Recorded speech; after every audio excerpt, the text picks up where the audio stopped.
Hello, everybody, and welcome to another episode of the Tougies Take Podcast. My name is Tougie.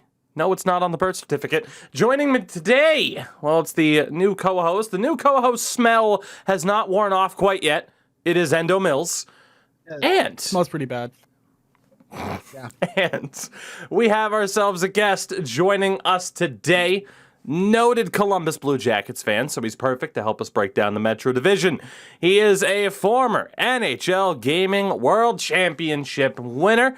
You can catch up on his new blog. You can check it out, the Cookies Crumbs blog. You can find that at the link in the description everywhere. I'll read it out. Still might be tough to remember, but that is tsccookie1.wixsite.com/cookiescrumbs. See, now you see why I'm leaving it down below. Everybody, welcome to the show, Top Shelf Cookie. Yeah, I appreciate both of you having me on. I would say that website is a tough read. I know I'm still working on getting the whole website creation going, so it's a work in progress, so just bear with me. There you go. So we do have a lot to talk about today. Again, as mentioned, it is our Metro Division breakdown here today, but I did want to start off the show by talking about a specific blog post that Cookie posted about a month ago. It is a fairly quick read. Goes into your experiences as a professional NHL esports player and really how that affected basically every aspect of your life. So question number one on the docket here.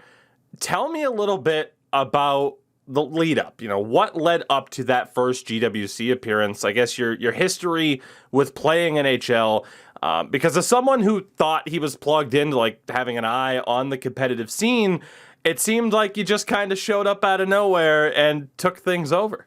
Yeah, no, so that first year actually was a buddy of mine, because I had played like Hut, just like kind of just here and there. And we had all, when I was in my freshman year of college, we'd all we would hop in an Xbox party, kind of just hang out and play. And he came across the tournament, so he sent me the article.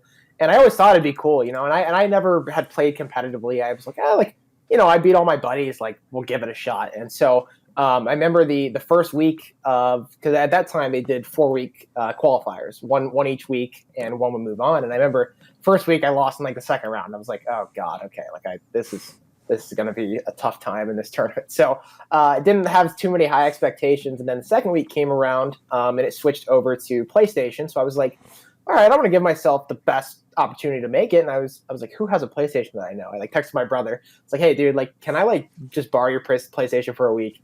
And he's like, yeah, sure. So created an account real quick on PlayStation and then, ended up doing very well. I think for that tournament run in that one, I don't know if I ever actually played what's suggested as a top player or someone who was well known. So could have just gotten the luck of the draw, but it was like, hey, I'm making the most of it. I remember texting my dad that evening. I was like, hey, because I had to leave dinner early that night. It was Easter Sunday, and I left the dinner early to go play. And I never texted my dad, and I was like, hey, so you're going to Connecticut with me in about a month, just so you know. And he thought I was lying and everything else. And so had a couple good laughs, but went on and played. And that year was very eye-opening to kind of just what goes on. I never had a Twitter. I actually didn't really understand Twitch at the time, to be honest with you. I didn't watch Twitch. I wasn't in Twitch chats. Didn't even realize it was a thing. And so we start playing. Tournament goes well, finished third that year, so that ended up being one place below the World Finals. So the U.S. region was the end of my road, but that whole experience was very eye-opening in the sense of just the community. You go. I remember going to the hotel the morning of, and I saw some of the players we were playing against. At this point, no one had met each other. Do I go up and say hi, or are they going to be are we rivals right now? Are they eyeing me down to try to get an edge, whatever it may be. But I would say almost everyone there, we were all just chill. It was almost I put it as a little vacation for everybody, where we just get to hang out, play the game we love, and kind of share that bond with everybody. So the first year for me was certainly I just taking it all in, really absorbing it, kind of enjoying the moment. And I think, how I placed was really on the backhand. I could have went there and went 0-10, and I wouldn't have cared.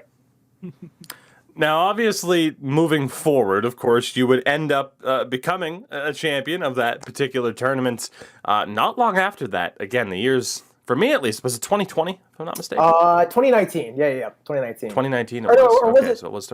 20? Yeah. See, the years Yes, run together. yes. That's why I'm like, he'll remember. Yes, it was 2019.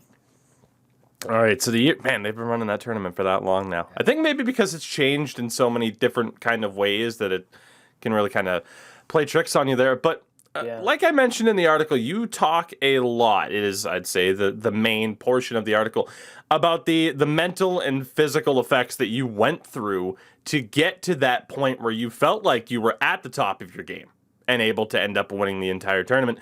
And as you allude to, I'd say a lot of it is intertwined. Like, I remember you kind of getting that spotlight, and you mentioned this in the article as well, like the vicious comments that you'd get as a result. Because like you just said, too, and I had no idea, like, okay, I don't know what Twitter is. I barely know what Twitch is. And then all of a sudden, you're in this spotlight, second year of the thing, you win it. And there was that thing that really stood out to me, essentially the idea of like, oh, how dare you be overweight or look like this on the internet and be successful. But we fast forward to now, and dare I say the term glow up comes to mind. What changed? Like, was there a moment of realization, or I kind of presume this as well, like for you in your personal life, whether it be the mental, physical side, or both, were you aware that you wanted to make certain changes and one day you just woke up and started that journey? Because it's been an awesome journey to watch from the outside in. From the outside in. That's the way to phrase it. I gotta be honest. This could, I would say, this might run for a while, but basically, what Floor is like yours. when I was getting into that following season, it was like I was starting to do well in tournaments, and it became like playing in these tournaments became like an addictive feeling, like just the energy rushes, the adrenaline rushes when you're, top 16, top 8, top 4. Oh, I lost top 4. Okay, well, I got, next tournament, I'm going to go top 2, and keep making baby steps. And for me, I think it became like just like a part of my life. I made sure that I was playing, and I wasn't necessarily playing NHL for, 8 hours a day. I might play for 2 or 3 and then play like Fortnite or Call of Duty, whatever it is. But all those, games were helping me for NHL. And so, I would say I didn't really realize how much it was impacting me on the outside until like way after like the tournament happened. And the reason I say that is because, when you're in the moment of, let's say, we'll even flash back to, I think it was like January of 2019. So 6 months prior to winning. And, I'm playing 8 hours a day. I'm in school. I'm a college student, so I'm making sure the grades are all right. But my eating habits change, my social habits change. Oh yeah. I don't really go out with friends much anymore because I'm like, hey, I've got hot champs this weekend. I've got to play 20 games, and I've only I got an assignment due on Sunday night at 11, and I got to find a way to get like the game became a priority. Which for some people, like, they can make that work. I don't think it was necessarily, I made it work. Fortunately, my grades were still very good. So, like, that was my own, in my head, I was like, hey, grades are good. So that's all that really matters. But then we talk about, you get into how, your body changes without you kind of realizing it. And, I was never like a thin guy. I was always, I always had a stockier build, even through high school. And so, come into college and I'm in the dorm life, I'm eating dorm food, which, it's delicious. It tastes fantastic.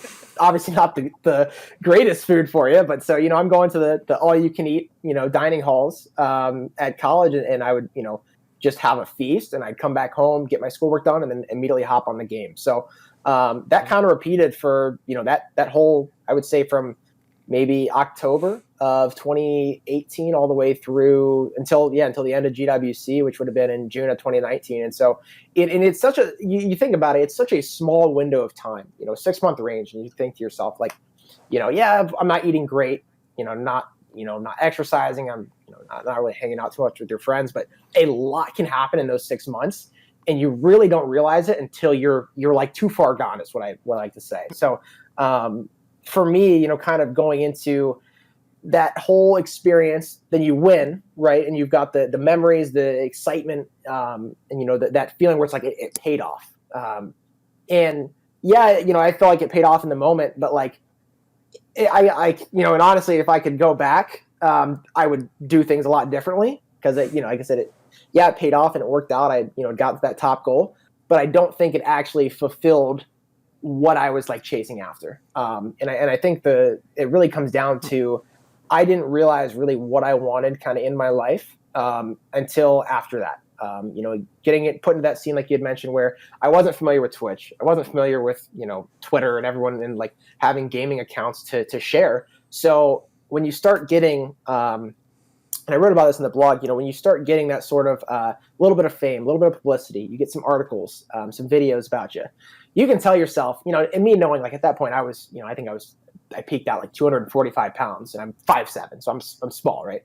And so I already like kind of knew like, I'm going to see some things about my weight. Just don't read it. Like, you're fine. And no matter how many times, I tell myself that, it's, sure enough, I'm sitting there scrolling through comments, reading like, and it really, you don't really think it would take a toll on you until you've kind of gone through that. And I don't know. Like, you expect it, but you expect it's coming, but you don't really know how you're going to react until you experience that. So, for me, that was kind of like a really eye-opening kind of experience. And I was just kind of like, I didn't realize, how I kind of let my body go because I was so just hyper-focused on being the best NHL player that I could.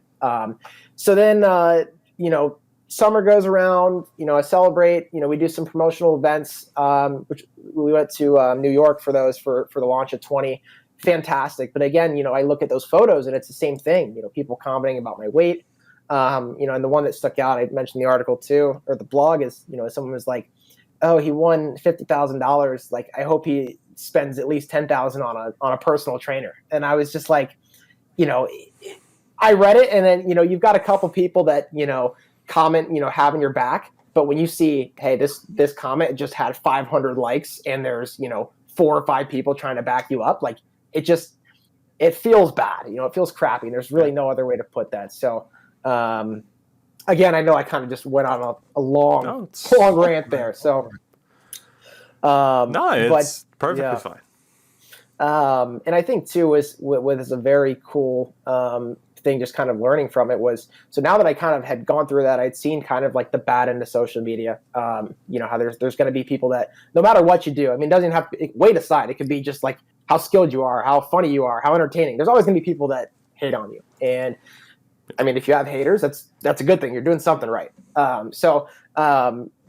think I learned from that, and I was like, you know what? How can I kind of like just not only like, because I didn't want to, kind of change my lifestyle because of like the trolls, because that was not the case. It wasn't like I'm not letting them win.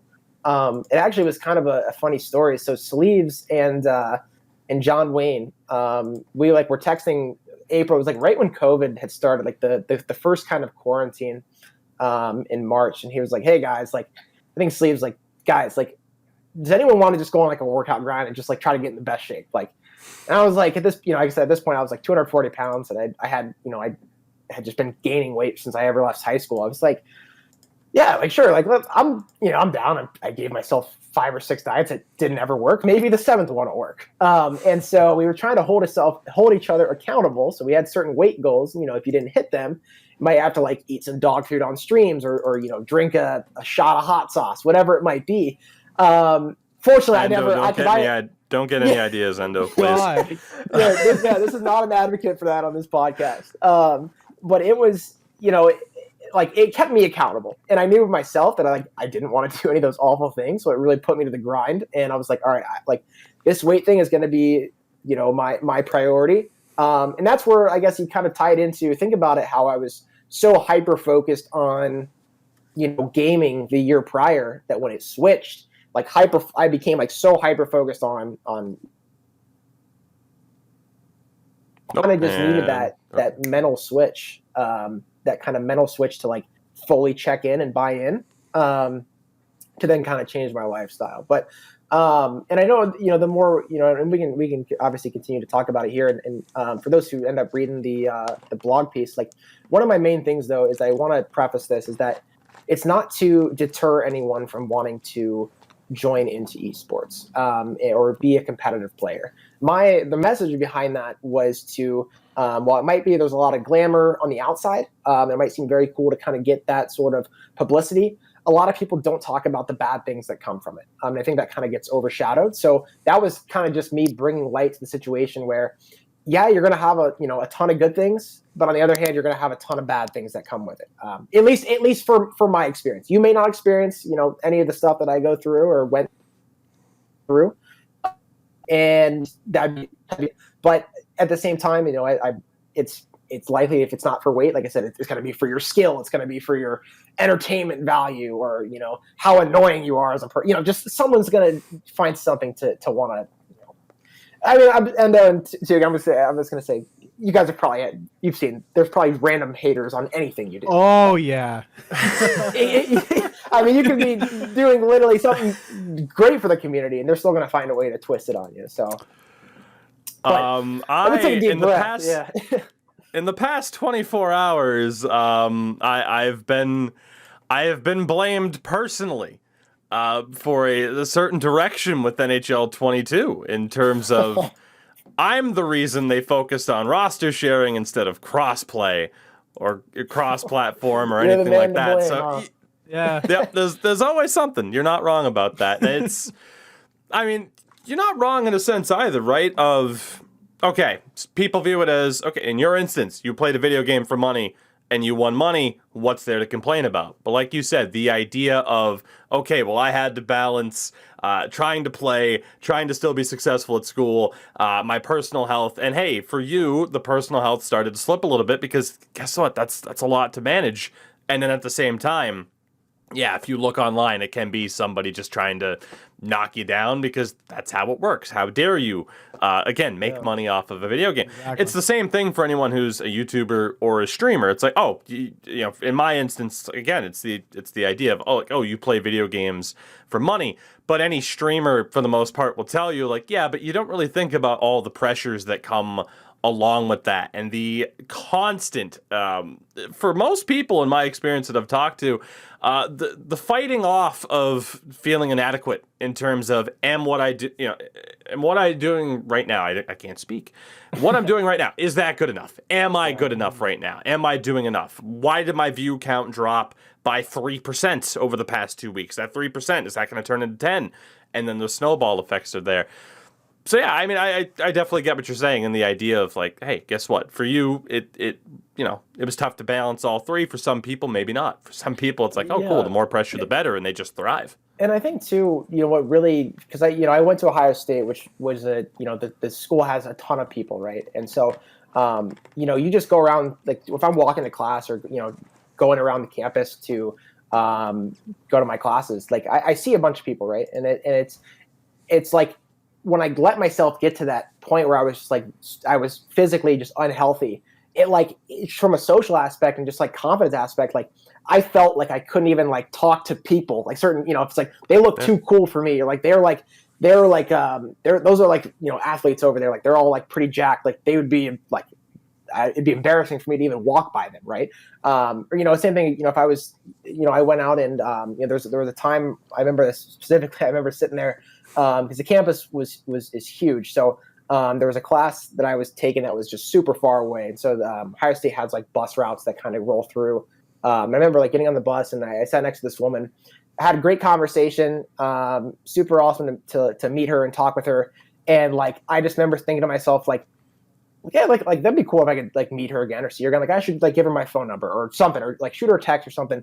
And I remember just being like, I don't even want to ask because I'm like, I don't even think I'm like good enough for her, like like you get these scenarios put into your head that, like, I mean, it's a wrong scenario, but your confidence has just changed so drastically that becomes like your first instinct, oh, I shouldn't really talk to them because they're too pretty for me, or they're too, attractive to want to even talk to me. So things like that happen kind of a lot. And I know it's a little bit different. I guess you can kind of even take it for, like when you're looking at your analytics with streams and stuff, you drop a couple of viewers, or it's like you said, the snowball effect. Like, I really hope it doesn't turn into 5, 10, whatever it might be.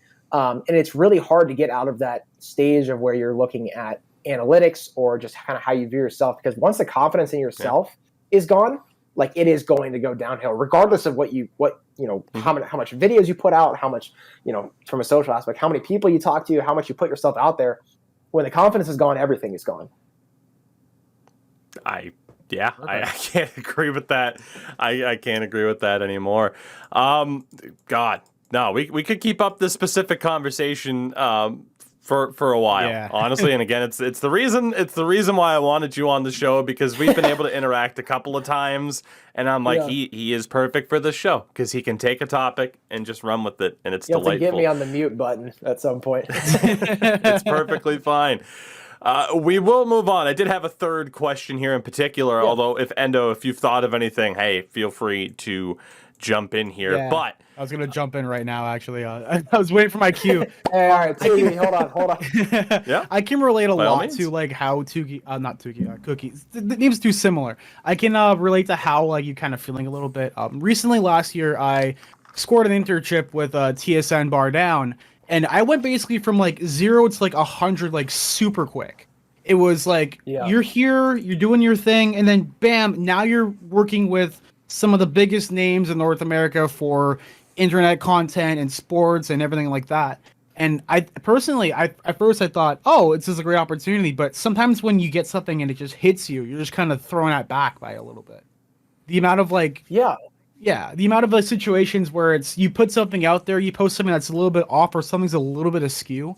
The amount of comments and like stuff that go on you, it's like, it was ridiculous.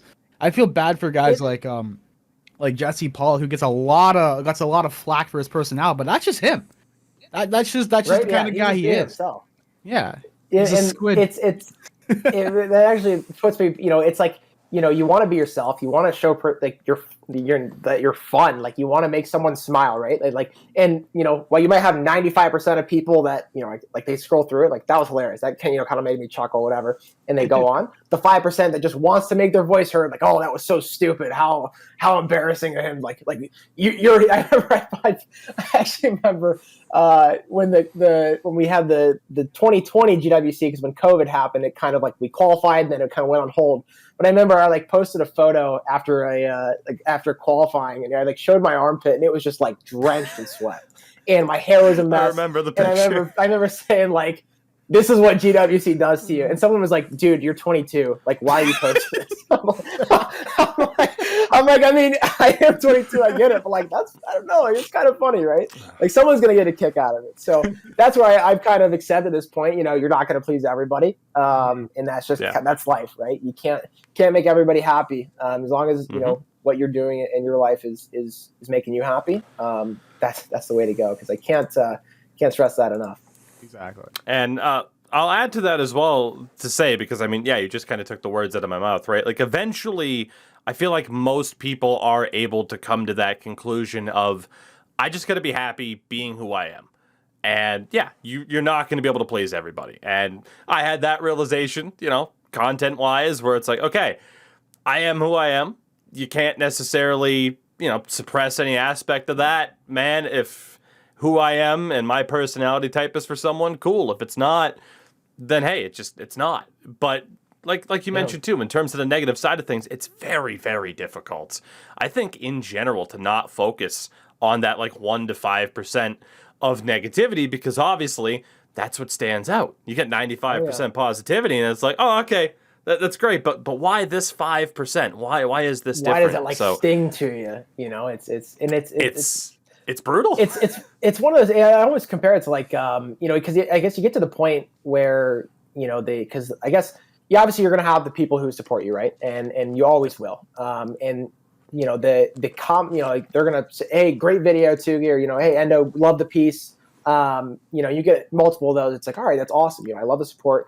But the one that's like, dude, like, that sucked, or like, what the heck are you doing? Like, that's like, why are you even making that content? It's like a real jab to the chest, right? Like, and it's just like, I don't know why those 1 or 2 comments out of the hundreds stick out to you more than anything and just kind of stay in your head.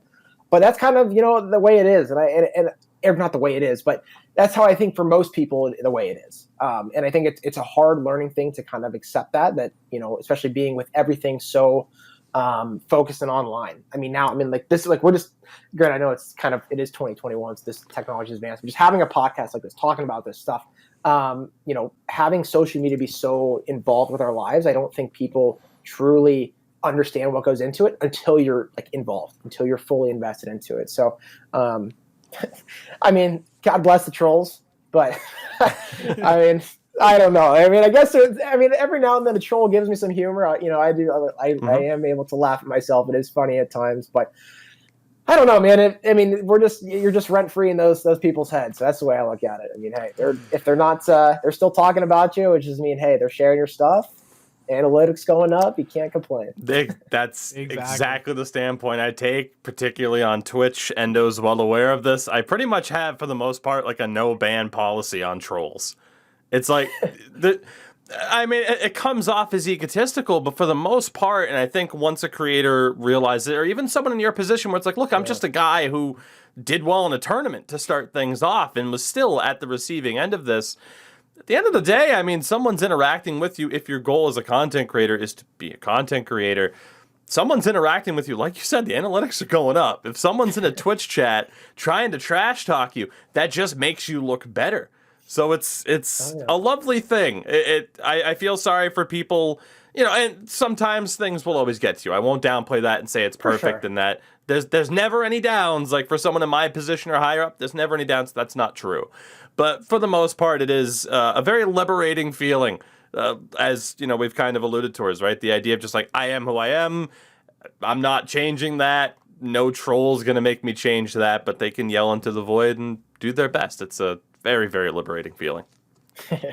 Absolutely. And I think, too, it's one of the things I've kind of just taken away from that is I almost compare it to, professional athletes. And I wonder, that's something that I'll never experience. I think of, like obviously you're not going to have hundreds of thousands of people watching every NHL game I play, right? But I think about, I get like even, it's like a player has a bad game in the NFL. And like if you just go to like they happen to tweet something like, maybe they're doing like a sponsored post or something, and then literally every reply is like, F you lost me my fantasy game, like, you suck, how did you not complete that pass, or how'd you like, and I'm like, ours, what I kind of went through was on a smaller scale because obviously the esports and NHL was obviously not, it's not the NFL level.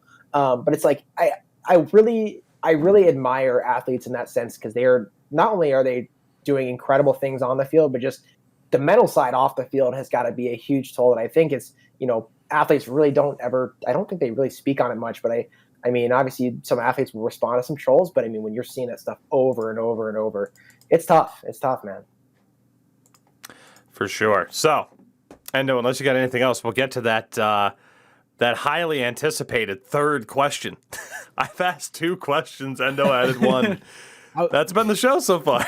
I was going to ask, that hot take with the Chipotle and the ranch, like, can you talk about that for a quick second?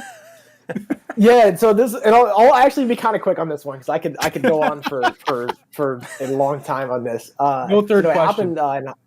It happened. This is the new third question. My older brother, we would always, like after practice, we had practice around 3 or 4 o'clock. So after practice, we'd hit up Chipotle and just bring it home. And I don't know, like we had ranch at home, and he like just one time he took a bite out of his burrito and then just kind of poured some on the burrito and then took another bite. And I was kind of like, okay, like, yeah, like pass me the ranch. Like I'll give it a shot. And I'm not even kidding. Like I like Chipotle does not taste the same without ranch now. So anytime I go to Chipotle now and I know I'm not getting ranch, like I already know like it's not going to satisfy me. Like it'll get the job done. I'll be full for lunch, whatever, get your proteins in.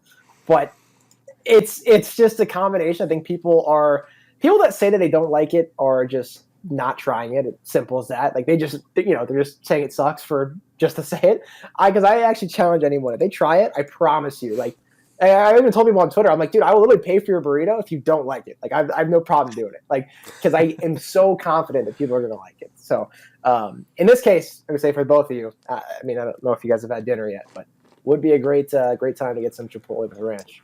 I'll order some. We still got a long way to go in the show. and you just jinxed me for the rest of the show. So thanks. All right. We'll get to that. Third and final question. That lovely third. Yeah, this is definitely still the third question. This week, October 7th, NHL 22 is essentially out. The early access trial through EA Play is being released. What are your plans for this game? And I guess in general, from what you've seen of the game so far, what do you think? Yeah, so I think for individually, I think what I'm going to do is, I'm obviously a Hut guy at heart. Still going to play my Hut, love my Hut, no matter how much, people want to troll about it. I love my Hut, so I'm definitely going to be playing a ton of that. It won't be, I think it'll be more so similar to how the second half last year went. Just playing on my own time, not, avoiding, if I've got like things that come up in real life, I'm going to go to those firsthand and still enjoy my time off of, work and things like that. But it's going to be more so from a casual playing standpoint. Will I still compete in tournaments? The plan is yes. I'm too competitive of a person to to not. And I think this year too, just getting a lot more of just kind of like messing around with some sixes, some threes, just kind of playing with some buddies or some teams. Because I will say I had a ton of fun playing in the sixes events this past year, and I've never really been a sixes guy. But I've always loved the team aspect of sports and kind of, working with your team and where you're going to have games where like, hey, this team across from us they're way more skilled than us. They're better than us. But like, we can still find a way to win this. Like, it's the gritty ways of playing the game. And I think that's what makes hockey so unique. You can have a very lopsided game and still win. And so I don't know. I think that's going to be for me. I will do a little bit more content pieces, just because I think it's a little bit more accessible for me, doing more so content as opposed to like having to grind and trying to be this best competitive player I can be. But for 22, I'm excited for it. And here's my take on it. And I know we got to play the beta a bit and kind of check it out. And I'm curious on what people think, because my thought process is, from playing the beta, and I know it was sixes, so we were kind of we didn't get to play much 1v1. It seems like it's going to be a lot more chess-like as opposed. And what I mean by that is, just kind of like being smart with your plays rather than like more skilled. So maybe playing the more conservative play over the more aggressive play. More, going for more deflections or some greasy goals, as I like to call them, over the the toe drags to the dangles to the snipes, whatever it might be. I'm interested to see how 1v1 plays, and especially obviously there's going to be some sort of meta that comes out and how people want to play it. But I just think that like this year's game with the changes is going to. I think this game is going to be the most changed we've seen since we went to Xbox One back in 2015. I want to say, even just from from playing the beta, it just like it just feels different. It feels very refreshing, and I think that's what's most important for me is that refreshing aspect where. Again, kind of going back to the trolls, the Spider-Man meme of NHL 18, 19, 20, saying it's all favorite meme to post. Yeah. Shout out to Hannick, who will never miss an opportunity to post one of those memes either. Always on top. I love it. It just feels different, and I'm yet to. I don't know if I'm gonna like it more or less or what it might be, but the beta just felt refreshing, and I think that having that aspect is going to be huge. Obviously, I know you're thrilled about the roster sharing, being I'm hoping we can get that kind of like a. I hope people just start flooding rosters, because I remember one of my favorite things back in like NCAA days. Someone would like made like my high school team, my football team, and like it was like super cool to play with. Like with the people I went to class with every day, right? Just fun stuff like that. You're gonna have created rosters, and for the more in-depth people, and Tougie, this might actually be right up your alley too. I like having like like an updated, super updated roster updates. Like I know I had a buddy of mine. Robinson Renegades, I think on Twitter. I think is what his thing is. Yeah, if he ends up listening to this, shout out to him.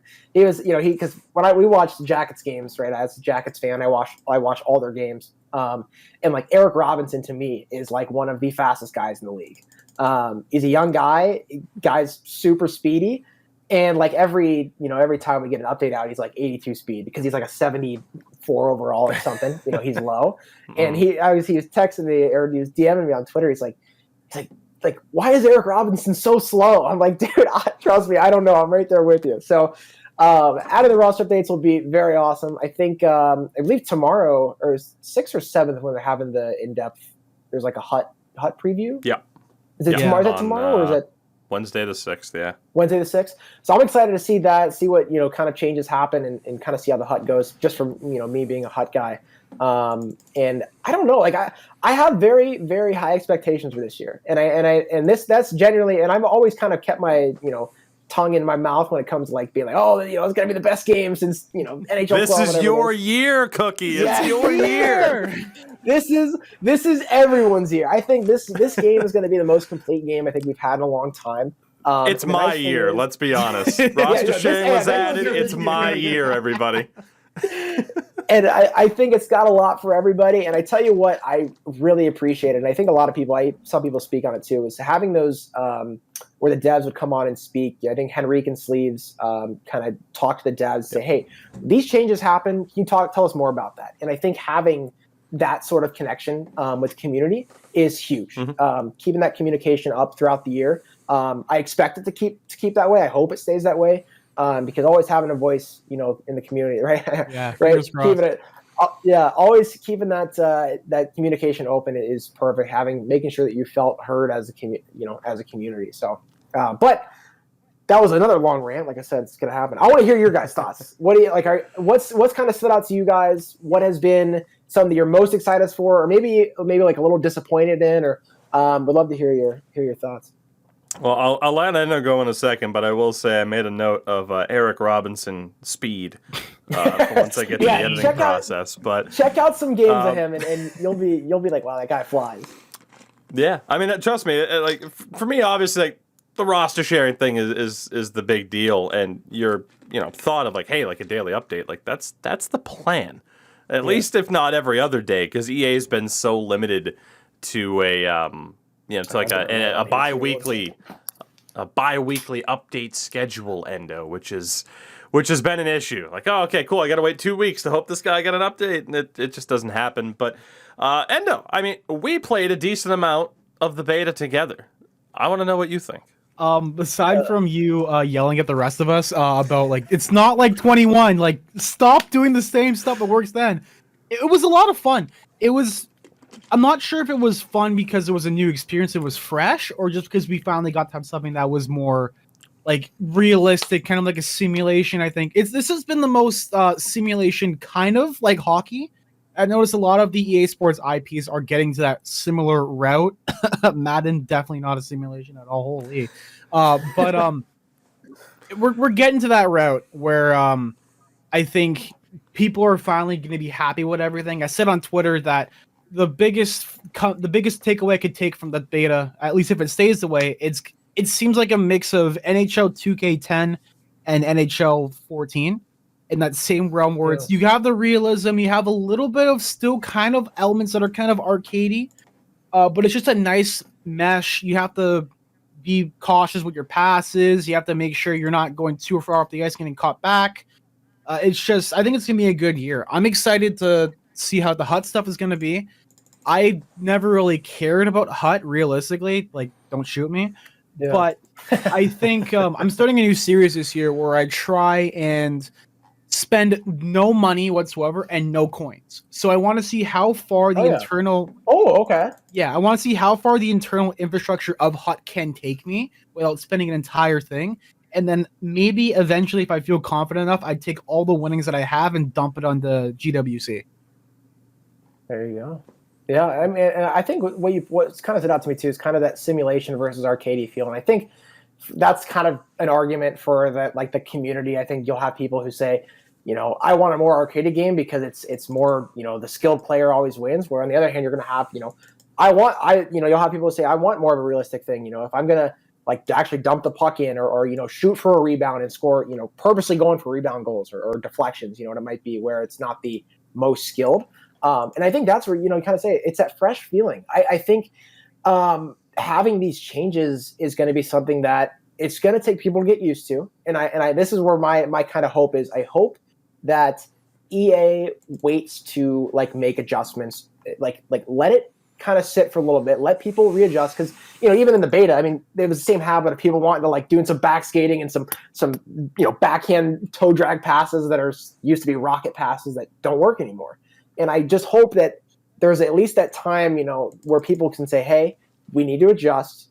It's not the game that's broken, it's me. I need to stop trying to force this or do that. So and I've kind of been a proponent, whereas coming from a competitive scene, I've actually not been a proponent for the kind of arcadey feel. And and what I compare that to is like back in 19, when like the back skating and like the sharp back skating turns were like viciously overpowered. Out of control. Like it was insane. Even watching competitive games, everyone's just like half kind of like half skating up the ice. And did I love it? Hell yeah, I loved it. I was really good at it. Like that was one of my, I really enjoyed it. But I knew for like just the overall being of the game, that needed to go. So that was one of the things I voiced even after that tournament. I was like, hey, like I know it's good, it's fun to use, but like this needs to go away from the game, because like people are going to be upset. It's not, you don't ever see people just half the time skating backwards into the zone, and what they're doing. So, but no, I've got high hopes for 22. And I think too, it's obviously it's unfortunate with the kind of like the split with the 4 consoles that we're going to have to go through. Yeah. So that'll be really interesting to see. Just like marketplaces for Hut, franchise mode and things like that obviously aren't going to have too much of a difference with the consoles, because it's going to be offline. But it'll be really interesting to see how just the online play kind of goes. I think with 1v1 last year, general consensus was, hey, 1v1 is going to be played on PS4, and 6 is our Xbox. So with everything with the shortages going on, fortunately, I was able to get a Series X a couple months ago. It took me about 7 tries, but we got one. So that's where I'll be. I'm happy to be on the Series X. But you guys been able to snag one yet, or get any of the? Yeah, I was able to get mine relatively early. I think Endo just settled for the S. Yeah, I snagged an S day one. I paid $50 extra, but the guy had an extra one, so I was like, all right, cool. I don't really care. But I'm probably gonna upgrade to the X and give Paulina my Series S so she can play. She wants to play NHL, so I'm like, all right, go for it. Yeah. More power. I mean, I will say too, like the biggest complaint. We'll move on to some other stuff here as well, as I think we've already about used up half of our time with you, but that's perfectly fine. The idea, though, I think a lot of people have been really harsh on EA, and call me the bootlicker if you want to, but the idea of the cross-gen, cross-plat, they would have needed to have seen COVID lasting as long as it has, as seriously as it has, because nobody predicted console shortages to this extent a year into the console's life cycles. Like, it's ridiculous. I mean, I've never seen a Series X in the wild. I've never seen a PS5 in the wild. I've seen a couple of S's, but I don't think anyone really could have predicted this. People forget too, like, it was tough to get your hands on a Switch for the vast majority of 2020. Like, it's an unprecedented situation, I think, is the best way to cover it. Actually, you make a great point too. I think even the Xbox Ones and PS4s at first were kind of tough, because I remember because they were flying, because people were like, oh, we can't go anywhere, I might as well get one finally. Yeah, like I remember even when it launched, which this is gonna make me feel old, but when did the Xbox One launch? That was 2013? October 2013. October 2013? Because I remember my dad, he had got me it for Christmas, and it was at the time, he literally went to like 7 different Targets within Ohio to find one. Finally got one, so like I was obviously thrilled.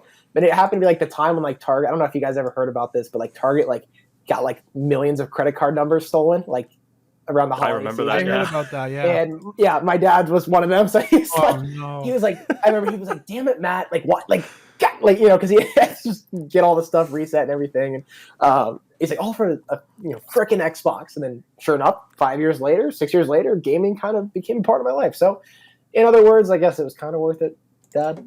I guess it kind of worked. Shout out to Target. Yeah. Everything worked out. We're missing the mark. Let's go. So I will say, first and foremost, we're going to have you back in a couple of months to talk about NHL 22 and your thoughts on it at that point. That'll be great. I want to move us kind of, I have a little section here that's kind of a natural segue from video game to real hockey.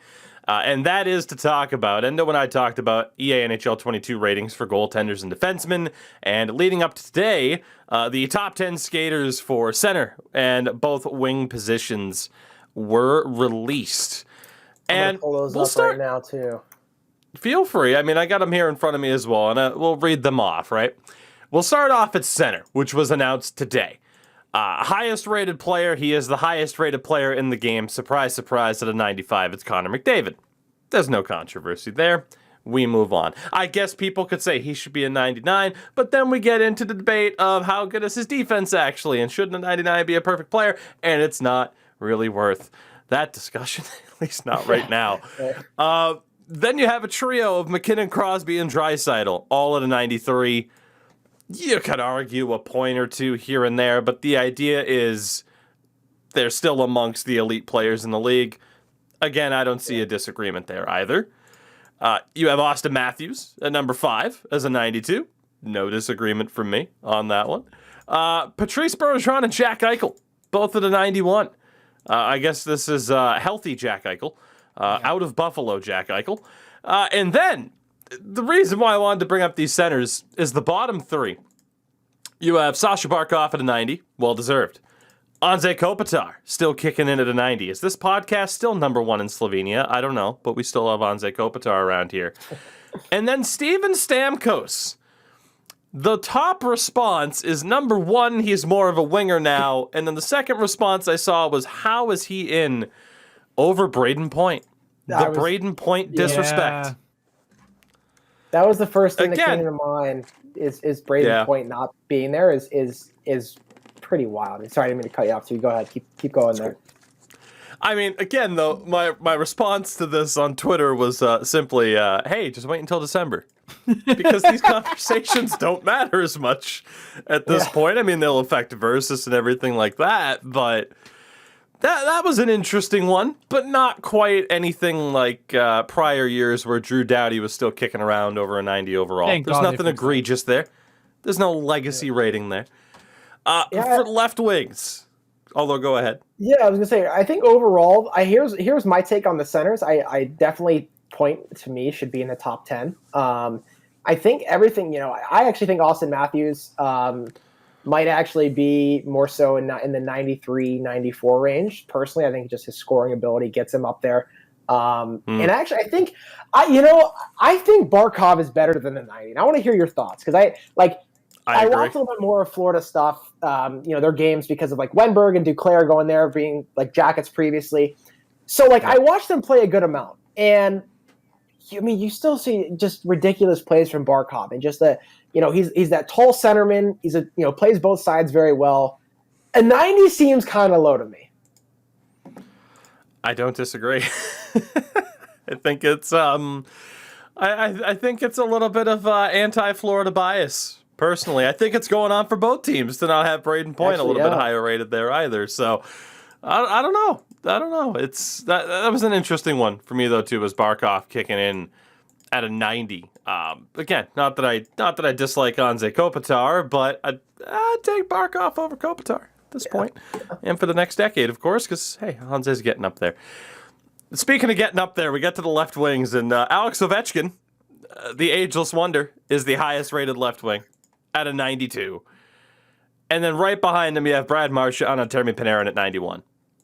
Should either one of them, if not both, be higher rated than Alex Ovechkin? I know my response.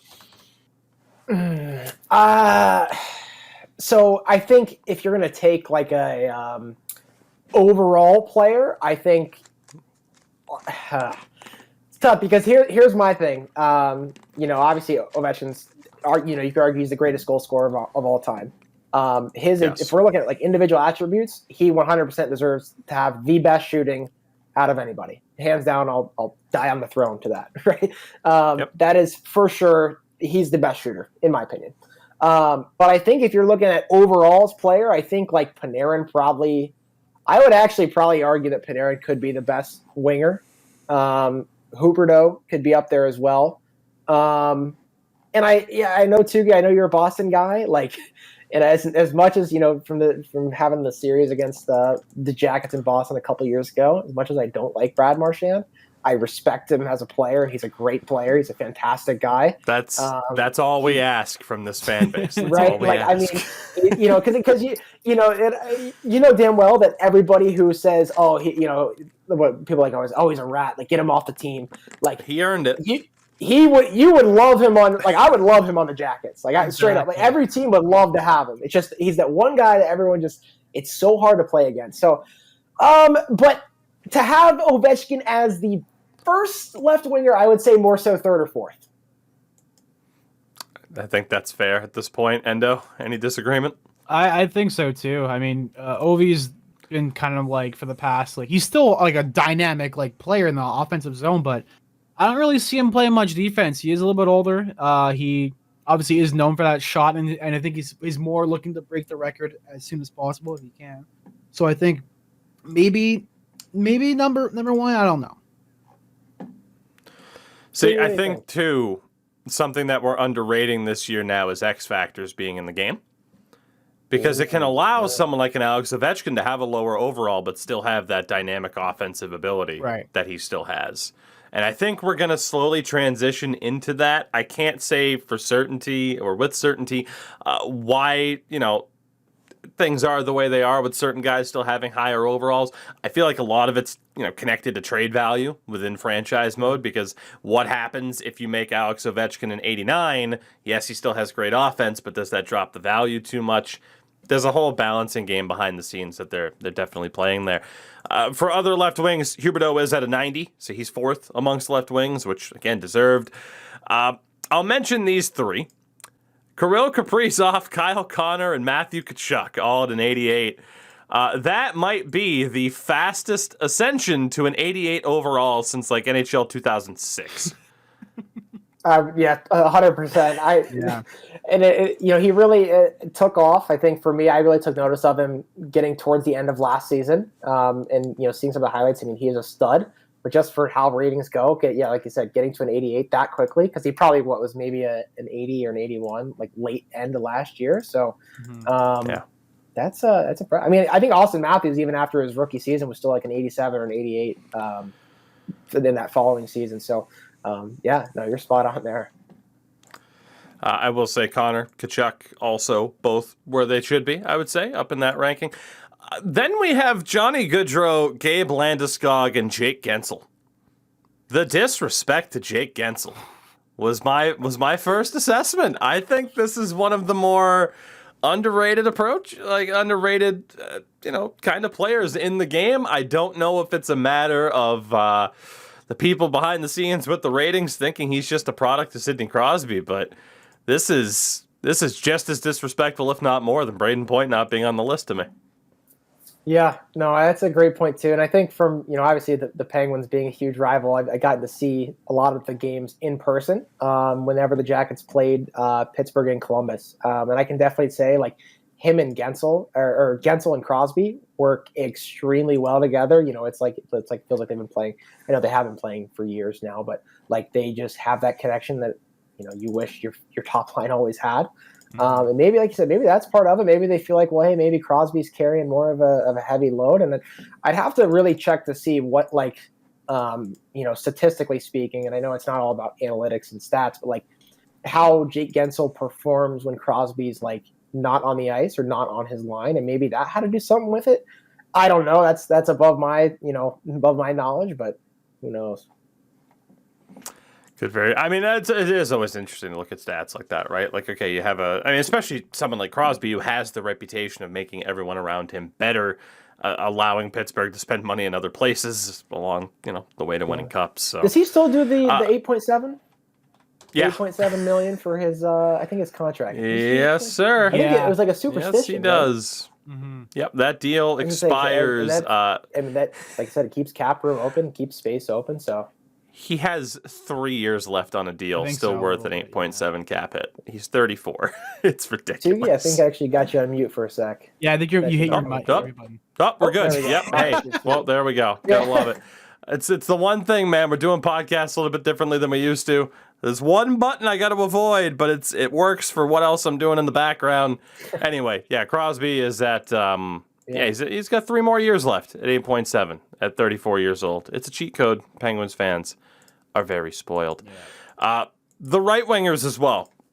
We'll round this off. Patrick Kane, Nikita Kucherov, both at 92s. Do we agree with this? Because I don't know how I feel. I still think I actually do like Kane at 1. I still think he's the most dynamic winger in the game. Just can score in any moment, can throw a wicked pass. Obviously, Kucherov can score from anywhere. I think Mark Stone maybe being an 89 might be a little low. And the only reason I say that is because, granted, he's a great two-way winger. Like defensively, he plays very, very well. And I think maybe just attribute-wise, it's hard to bump people up through their defensive play. But I do like Pasta at 91. I think that's perfect. If it was like postseason edition, I'd say bump him up to 93, 94. I swear he turns it on when it matters. So I don't know. I think I was actually thinking earlier about Wheeler, and then Scheifele's a center, so that actually makes sense. I don't know. I mean, I think this is pretty good. The one exemption, so the rest of the list is Rantanen and Marner at 90s. No disagreement. They could even be higher. Stone at an 89. Alex DeBrincat at an 88. There were some Hawks fans saying, oh, well, Kane and ADB aren't in the same spot. Secondary positions are a thing. Wheeler at an 88. Svechnikov and Besser at 87s. I think a lot of Jets fans would say drop Blake Wheeler and bump up Nick Ehlers. I think Nick Ehlers is another one of those guys alongside Braden Point who is still very, very much not getting the respect he deserves. Right. And then Kyle Connor, I would say he's a left wing. I think he is. He was on the left wing list. Yeah, and that's another point. He's always been pretty quiet, and I don't know if it's because of maybe just the media isn't as much in Winnipeg, just having as much eyes on him. But just looking at the score sheets after every, it's like you look at goals. It's like, oh, if Scheifele or Wheeler scores, it's probably coming from Ehlers, or power play goal from assist from Ehlers. So I know for at least playing in the game, he was actually one of my favorite cards to use. He's just a cheaper hot card and super fast. So I wish that is the one player I do wish I would have seen, because I don't think I've ever seen Winnipeg play in person. It'd be really cool to see them all play together. In person, especially putting Wheeler out there, who's 6'6". I mean, that's got to be a fun line to play on. Absolutely. So, boys, anything else to add, or shall we move on to our Metro Division breakdown here, which we might have to scurry through a little bit. I'll say, Cookie, as we get closer towards the time that we said, oh yeah, this will probably be our recording time. If you have to say, hey, I gotta go, then by all means, feel free to interject. Actually, I'm going to throw something out there real quick, too, if you're cool with it. I actually have a very strong opinion about the defenseman for 22. By all means, defensemen or goalies, any takes? Yeah, so kind of, and I'll kind of, 92 overall with Victor Hedman being the best in the league. Roman Josi at a 90, same with John Carlson. Then Pietrangelo and Cale Makar, 89 and 88 respectively. Dougie Hamilton also an 88. Is it Chabot or Chabot? How do you pronounce that? Thomas Chabot. Thomas Chabot, 88. McAvoy, Adam Fox, and Werenski at 87. So my first thing is I think Seth Jones should be on this top 10. And I also think that Werenski is a little lower. I think he actually should be, I think he's low for this. I think he should probably be more so an 88 or an 89, in my opinion. I like Dougie Hamilton up there. I love Cale Makar. I think he is one of the most, if not the most talented defenseman in the league. Guy just makes things happen out of nothing. It's just as a pure skater, he's unbelievable to watch. I actually think, other than I think Seth Jones should be on this list, maybe ahead of, Tougie, maybe ahead of McAvoy. I think it's pretty good. I don't know. What are your guys' thoughts? Your opinions are very much against the grain of analytics, is what I'll say. But Seth Jones is arguably the most polarizing player in the league from an on-ice perspective. He is one of those guys where he might be the poster boy right now for having watched him play an 82-game season, eye test versus analytics. the McAvoy shout's a little bit disrespectful, but that's okay. There's some disrespectful ratings there. I think Adam Fox, after that Norris season last year, probably deserves to be higher than that. Especially Kaprizov is higher rated than Adam Fox. I don't know. Calder versus winning a Norris at that point, it's one of those that surprises me. But I can't hate on the Seth Jones take because, again, he's just such a polarizing player, and it's going to be the next couple of seasons now that he's in Chicago that really dictates who was on the right side, I guess, for lack of a better term, at this point in time in terms of how people feel about Seth Jones. Yeah, and you make a great point about that kind of eye test versus analytics, because I think, as obviously someone who is a Jackets guy, I watch a lot of the games, and he's playing at least 30 minutes, a night. So just the pure ice time being out there, it's like obviously you're bound to have a little bit more. Your plus minus is definitely going to be lower the more you're out there. But I think with some of the young talent we had in Columbus, it was kind of a necessity to have those guys out there all the time. So I'm hoping this year, and I expect Seth Jones to have a great year. In Chicago, I think he's got a great supporting cast there with him. Super excited because he gets to play with Caleb too, so that's going to be super fun to watch. And like you said, this year will be kind of, can they prove that eye test versus analytic test? Does it really, is there really a difference there or a matter there? So I'm excited for it. Interesting enough. Endo, anything else to add, or shall we get into that division breakdown here? No. I think you guys make good points. I think there's a little bit of Columbus blue bias there from Cookie, but it's fine. Time will tell. So with that, we will stick with the format that we've been going with here. I have been naming teams in reverse order for where I think they will finish in a particular division, by at least looking at the team on paper, looking at Cap Friendly, seeing their projected depth chart. Again, it might not be perfect, but looking at the team, looking at their options, and seeing where I think they're going to finish.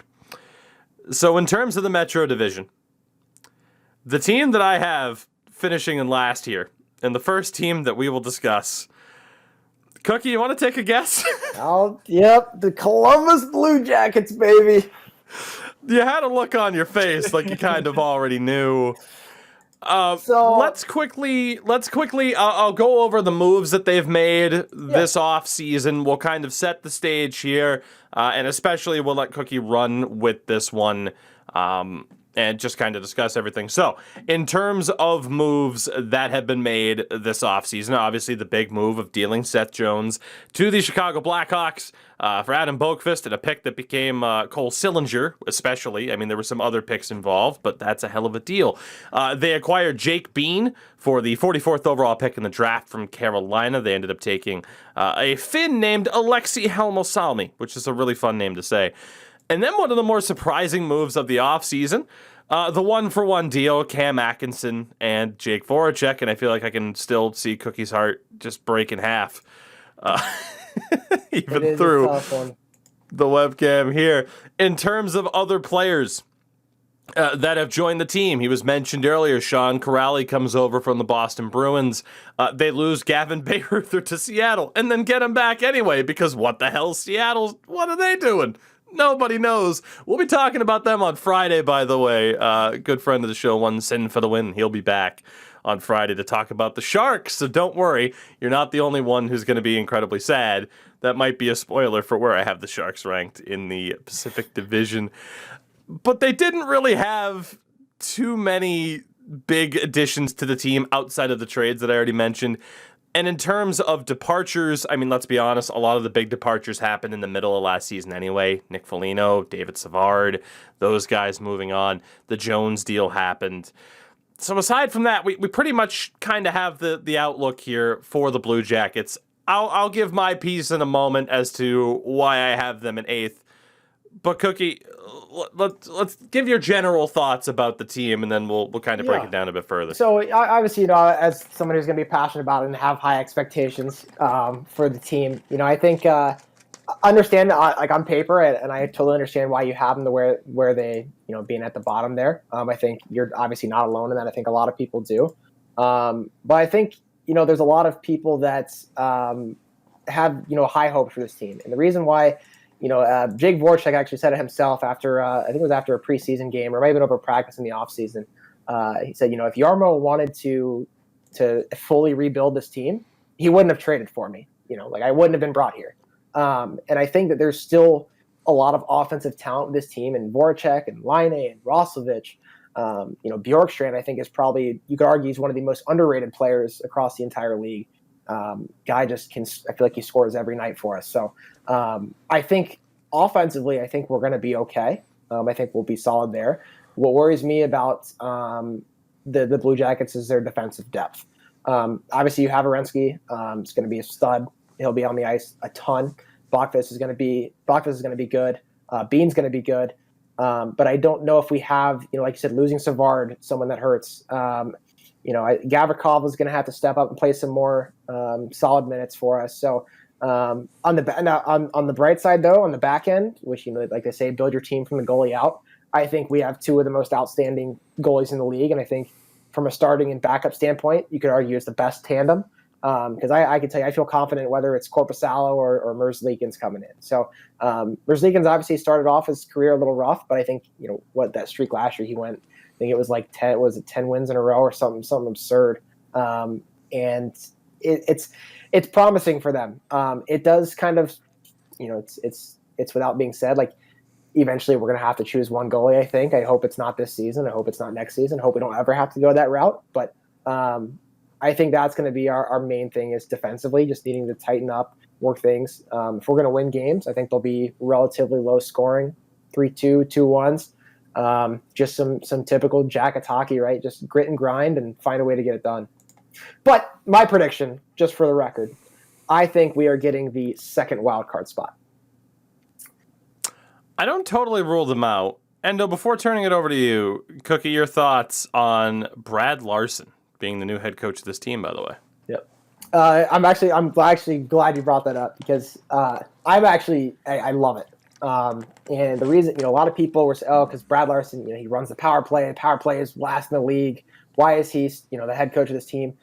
But here's the thing. And then what I remember tweeting about it this summer, I said, if anyone in that locker room knows those players, it's going to be Brad Larson. He has been with the team for a while. He's seen how these players have grown. For better or worse under Tortorella, for just how in terms of their play styles changing. I'm trying to adapt to Tortorella's system. And what really stood out to me is when they announced Brad Larson getting hired. It was Laine Atkinson, and I can't remember the third guy, came out to the actual press conference in support of him. And I think that really shows, not only that was it the right pick for the job, but if the players are behind it, then I think it can only go up from there. I think you've got the right guy in the room. He knows the players. He knows their tendencies. And I think this year too, he's like saying that like everyone wants to give Laine kind of under the torch system, saying, oh, Laine's he's tough and he's a goal scorer. He doesn't play too much defense. I think what's going to be nice is Larson's going to let players do what they're good at and kind of like live with the results. It means we're scoring a lot. That's fine. We better clean it up defensively, but. Like I said, there's no difference, in my opinion, losing a 1-0 game or 5-0. It's still a loss at the end of the day. So I think it is a great hire. I'm happy for it. And I think he'll be here for a while. Endo, general thoughts on the Blue Jackets, or should I take over here and have you chime in as I go along? I think they look like they could be. Yeah, I don't know how to speak. You speak. I tried speaking, my tongue was like, no, let Tougie take it. Fair enough. So offensively, I have to be completely honest, it's probably the offense I'm concerned the most about in the division. First point, I agree. Oliver Bjorkstrand, he's an analytics darling. I absolutely buy into his hype. I think he's fantastic. Aside from him, though, I just think there's a lot of questions. And it's we're going to decide as well. And this is why I'm always happy to have people on that are a fan of a specific team and that get to watch them, because it's like, okay, well, what is the truth here? Is it somewhere in the middle? Seth Jones was a great example. For someone that watches Seth Jones, you buy into it and you're like, yeah, he's fantastic. For someone who can't watch Seth Jones for 82 games a year, and I have to go off of a lot of things that are provided out there, it's like, hey, here's how good a player actually is. I'm like, so what's up with Seth Jones? And I see that with the rest of this team as well. Like, I'll call guys like Bemstrom and Robinson okay. Like, they're still relatively early in their career. Yeah. Not saying they can't be effective. But you have questions about Line and Roslovic, right? Like, they came over last year. Roslovic looked really, really good at points, too. But, okay, they're starting with this team from the beginning of the season. Brand new coach. What's that going to look like? You have another young guy like Tessier, who, granted, still really young. Can he take that next step up this year, or is that still a little bit further down the road? I do like Voracek. Not bad. Question mark, though. What's he going to look like going back to Columbus after, a decade? You have Gustav Nyquist, who's coming off of a major injury. No idea what he's going to look like. Boone Jenner as well. I just wonder about him, because Boone Jenner is one of those guys I feel like he can be absolutely fantastic, or can maybe kind of just be like, what happened? He's been quiet for a little bit. I don't know if that matches up. Very streaky player. Absolutely. You have Sean Corrali, who I love. I agree with you in terms of like bottom six, heart, grit, soul type of guy. Sucks to see him go. The Bruins weren't going to keep him for what he was being offered in Columbus, and besides, he's from Ohio. It's just it's a good move for that reason. And then in terms of who else fills out the offense, like Liam Foudy, he's still a really young player, still unknown. Cap Friendly still has Chinnikov as someone who might make the roster. Yeah, I think actually him and Sillinger are going to end up actually. I think right now are as of now, right? I think they actually are projected to at least make the team. I don't know if they're going to start obviously in Columbus, but Chinnikov is looking very, very promising. Maybe Sillinger gets that 7-game trial before going back to junior if they're like, okay, maybe that's for the best. And then someone like Kevin Stenlund, who seems like a good option as like a depth role to maybe fill in. You have like Gregory Hoffman, who came over from Switzerland. I don't know if you have an opinion on him through preseason at this point. But I haven't gotten to watch him too much, but I know he played very well overseas. But I think, like I said, at this point, there's so many that bottom six of who you'd fill in. I feel like right now has a lot of question marks. And I think it's going to be, like you said, kind of given that 7-8 game trial and like see what works, see what doesn't, and go from there. I mean, and too, like Nathan Gerby's hurt, and I think the biggest thing is Max Domi's hurt. And where is his level of play at this point? He doesn't get taken by Seattle in the expansion because they're worried about the cap hit, and that seemed like a slam dunk because essentially they took nobody from Columbus at the end of the day, which for Blue Jackets fans, like, it's not that bad because, hey, if Max Domi comes back and he can once again become what Max Domi can be, that's not bad. But just throughout that, there's just a lot of question marks about that particular offense that scares me. But then looking at the defense, I view this as one of the top 2 to 3 defenses potentially in the division, because I do think Zach Werenski's fantastic. I do think Gavrikov's kind of along the lines of, at least from what I've seen, and again, does it match up with the eye test? I don't know. But from what I've seen of Gavrikov, it kind of lines up with Bjorkstrand of like, this guy looks really underrated. Like Dean Kukin looks like someone who looks like a decent defenseman. Again, if that lines up, I don't know. Boqvist, I think he's been solid so far in Chicago. I think he'll be solid. I'm still surprised Carolina gave up Jake Bean.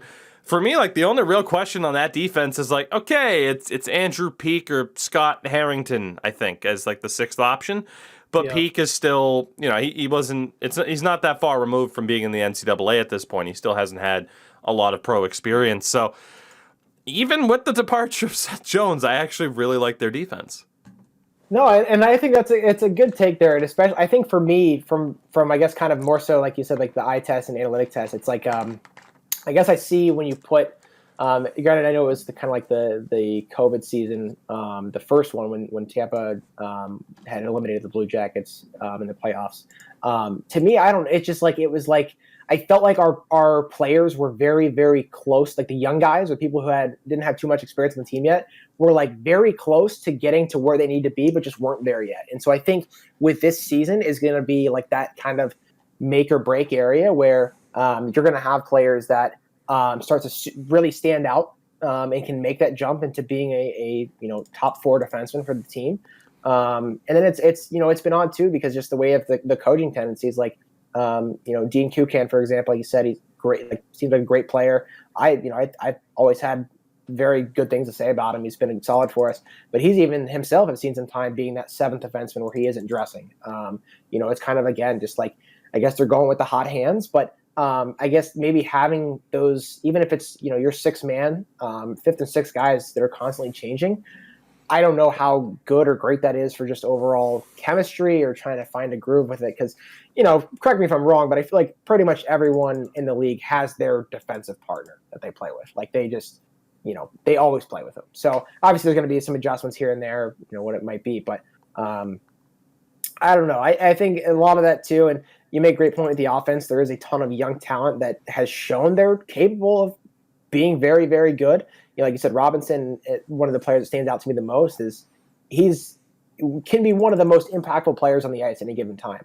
And I think last year there were a lot of chances where he was put in positions where he had great opportunities and unfortunately just like wouldn't finish, didn't end up scoring a goal on a play. And like those things this year are going to be huge where these young guys are going to have an opportunity to really make an impact. And I think they're going to be, the true deciders of how this team performs. And the last point I have here is with the goaltending, of course. Analytics side of things doesn't necessarily paint an overly pretty picture about either of these two. But while I do have the goaltending on paper as towards the bottom half here, there's the elephant in the room surrounding the Columbus Blue Jackets. We have talked about kind of this young offense that could surprise, this defense that could surprise. I don't know if there's anyone that has any more ambition heading into this season than Elvis Merzlikins in goal. So I do not discount that this team could be sneaky good and make it into a playoff spot. It's just obviously, again, a lot of those questions. But yeah, in goal, on paper, it might not be the strongest, but that doesn't mean it's going to be the worst.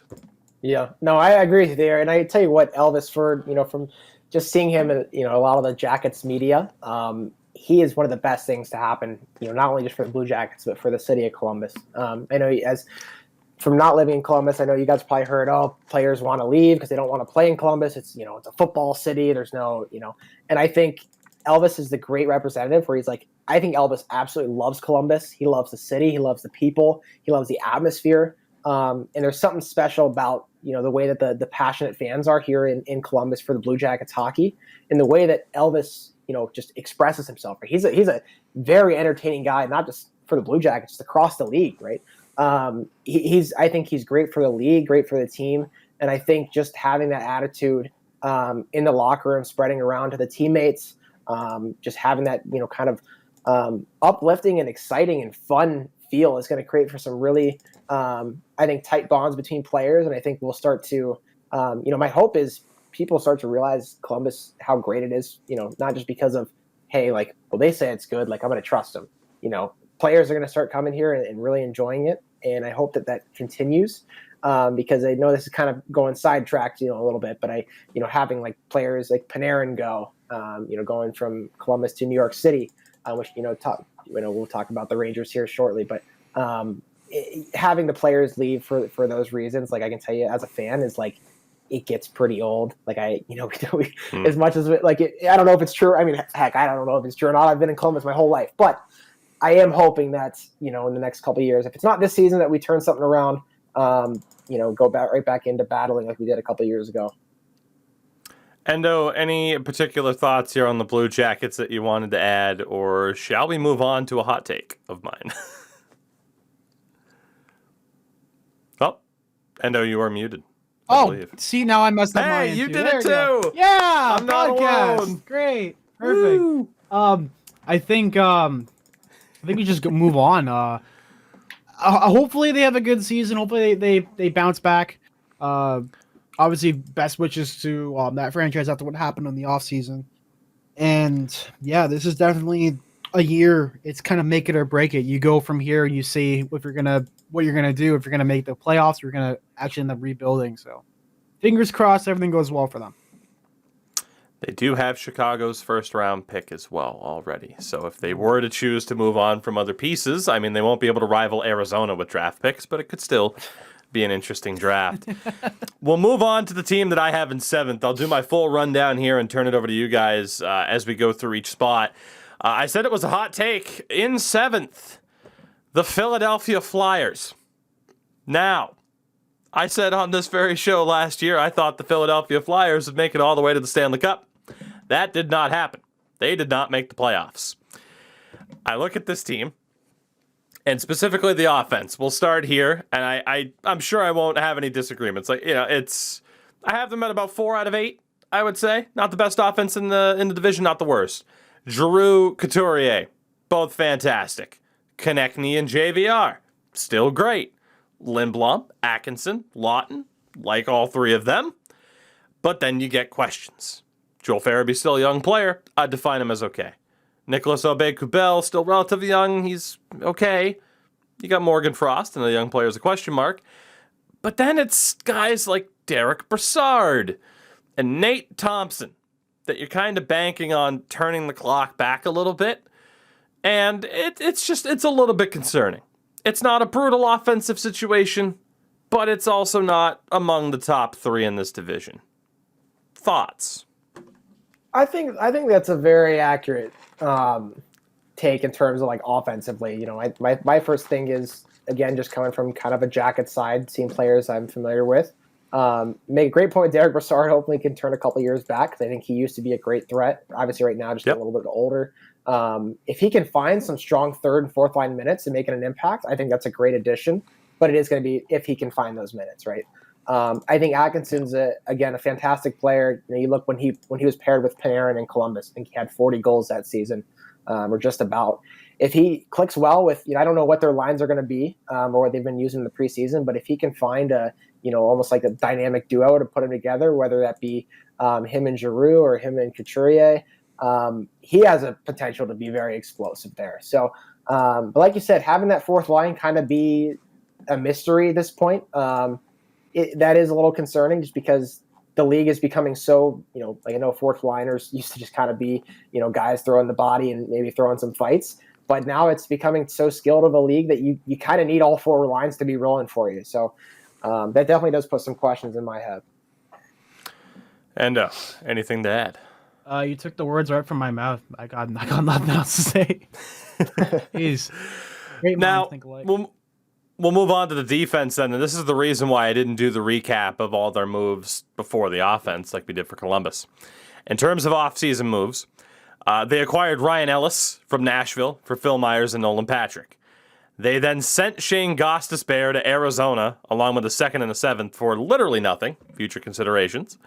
They then acquired Rasmus Ristolainen from Buffalo for Robert Haig, a 1st and a 2nd, and then, of course, the Atkinson and Voracek deals.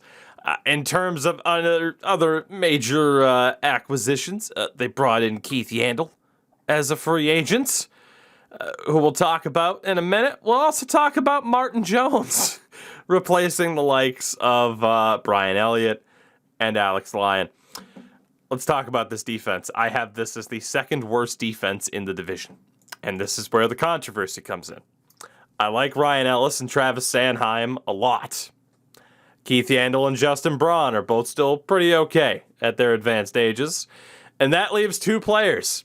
Rasmus Ristolainen, who has a lot to prove in terms of, hey, it was Buffalo, I'm actually decent.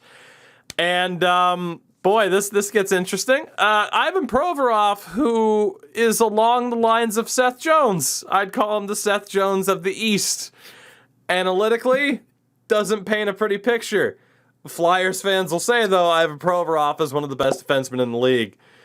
I think it all kind of hinges upon how good is Ivan Provorov. Thoughts on the defense?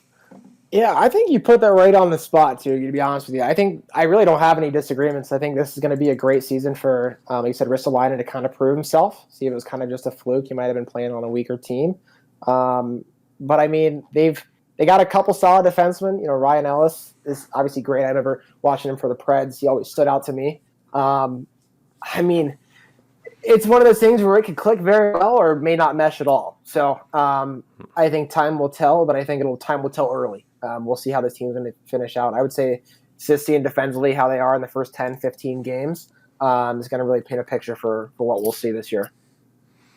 And Endo, with you being a fan of goaltending, I'll leave this next question to you because for Philadelphia, I have this as the worst goaltending tandem on paper in this division. Carter Hart, I'm not saying I don't believe in the hype, but he has a lot to prove. He was abysmal last year. Martin Jones has been abysmal for a while. How do you view this goaltending in Philadelphia, Endo? Any disagreements there? And that is the primary reason why I have Philadelphia so low is I'm concerned about Ristolainen and Provorov, and I am very, very concerned about that goaltending. So far, both of these goalies have proven to be very streaky, and when they're on, they're on. And when they're off, God, they are just left to the wolves. Like they cannot help their team out, buy them a save at all whatsoever. So this is definitely going to be a prove-it year, mostly for Martin Jones, because his contract does expire this year, and seeing if he can have that longevity to stay in the league again and find that spark that he had before. For Carter Hart, you still got another 2 more years, but at this point, you're basically the starting guy. You got to prove that you're going to be that guy, or else you're going to have to come in and grab another guy to replace you. And God, I'd hate for him to lose his starting job to Martin Jones of all people. No offense. If that happens. God. That would be quite rough. I will say here, we'll move on to our next team as well. We'll see if we can pick up the momentum here because, of course, who would have thought talking to a competitive ENHL player that conversation would have dragged on for a little bit. Not dragged on, but we gave it the time it deserved. Team number 6 in this division, I was shocked, but I have the Washington Capitals. And again, I will explain as to why here. I do have them with the best offense in this division, which I was kind of surprised. But once I started looking at it, I'm like, oh, this is better than I thought.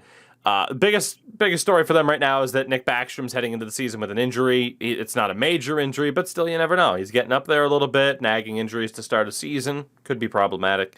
Ovechkin's still the GOAT in terms of goal scoring. We said as much earlier when talking about player ratings. Mantha and Oshie are tremendous. Tom Wilson, controversial as he may be, he's still really good. And then the supporting cast of Sherry, Eller, Hathaway, even Nick Dowd are all solid. Daniel Sprong, from an analytics standpoint, it's like he's still kicking around. He's not on Anaheim anymore. He looked okay. He's going to get a decent starting spot here. So it leaves someone like Evgeny Kuznetsov, who needs to step up a little bit, and the trade rumors surrounding him haven't really gone away. And then someone similar to Chinnikov for Columbus, who looks like he's going to make the team potentially, is Connor McMichael. Complete unknown at the NHL level, but he was really good in junior. Really good in junior. And pretty good in the AHL as well as a younger player for that league. In terms of depth, it leaves Carl Hagelin, who's okay. He's still really fast. And then you get Brian Pino as a depth forward. So I'm a little bit concerned about their depth, but the offense it's really good. And I mean, I can't sit here and doubt an offense that has Alex Ovechkin on it. I don't care how old he is. Yeah, no, those top 3 lines, and I think you could even argue your last couple of years, you could argue Washington's had the best offense. I think adding not only the players they had, but picking it up Mantha last year. I know they kind of wanted to make a push last year and unfortunately didn't go too well. But that's a lot of firepower up front.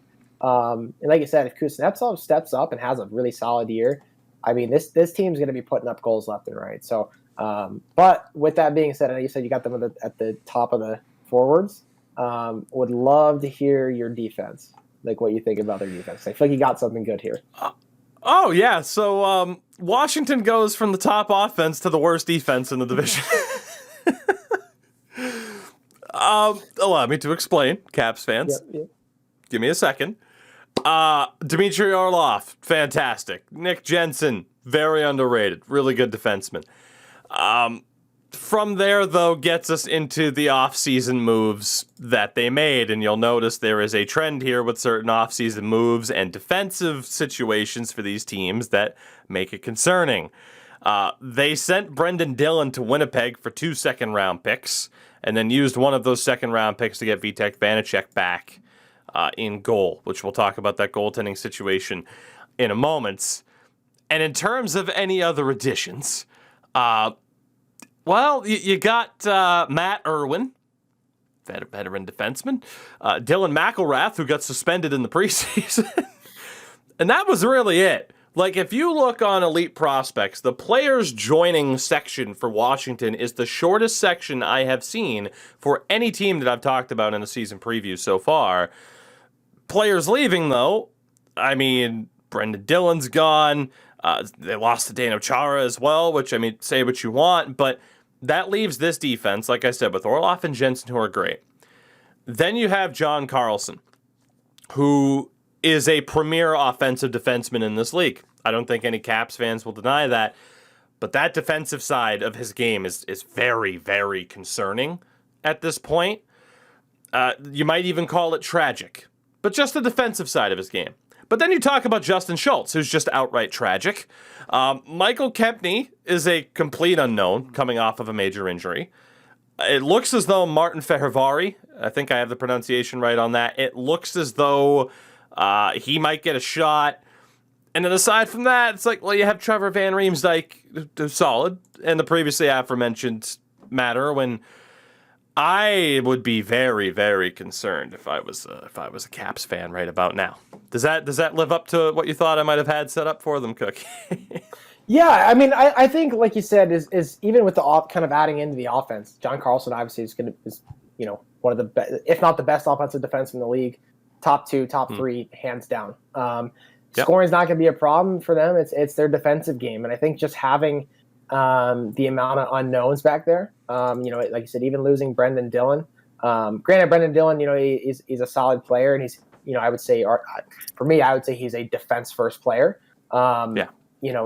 Not having that, those kind of, I like to call it like lockdown defensemen on your squad, might be tough for them. So I wouldn't be surprised if let's say midway through the year they're battling for a playoff spot. We might see some trades again that might kind of similar to how they brought in Dillon, bring someone in.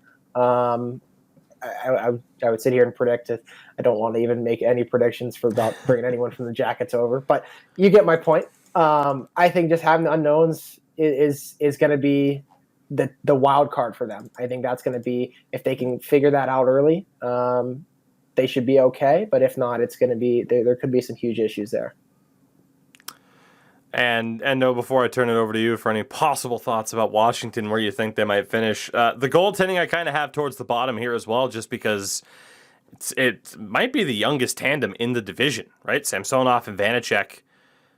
It's not the worst. You could argue it might have been good enough to beat Boston in the first round last year. Of course, they ended up having to go to Craig Anderson, of all players, at that point in time. But just some question marks. I feel like that's justified. Neither is really locked down that starting spot necessarily. And looking at other teams in this division, there are more sure things when it comes to the goaltending. Yeah, I agree with that completely. Especially in the NHL, your goalies are only as good as your defense unless you're an anomaly like Carey Price per se. But at the same time, you can't. You can have like a 1A, 1B kind of setup, but you got to have one guy at the end of the day when it comes to playoff time. You can't keep flopping him back and forth, back and forth, back and forth.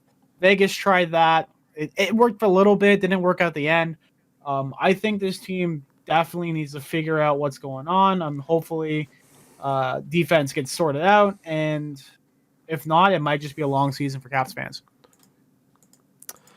Anything else to add, gentlemen, about the Washington Capitals, or are we kind of in agreement that this is the year that maybe they? I mean, people have been predicting that they were going to fall off for a couple of years now, and they've still been a playoff presence. But I don't know. Maybe this is the year that certain people kind of get what they were thinking was going to happen.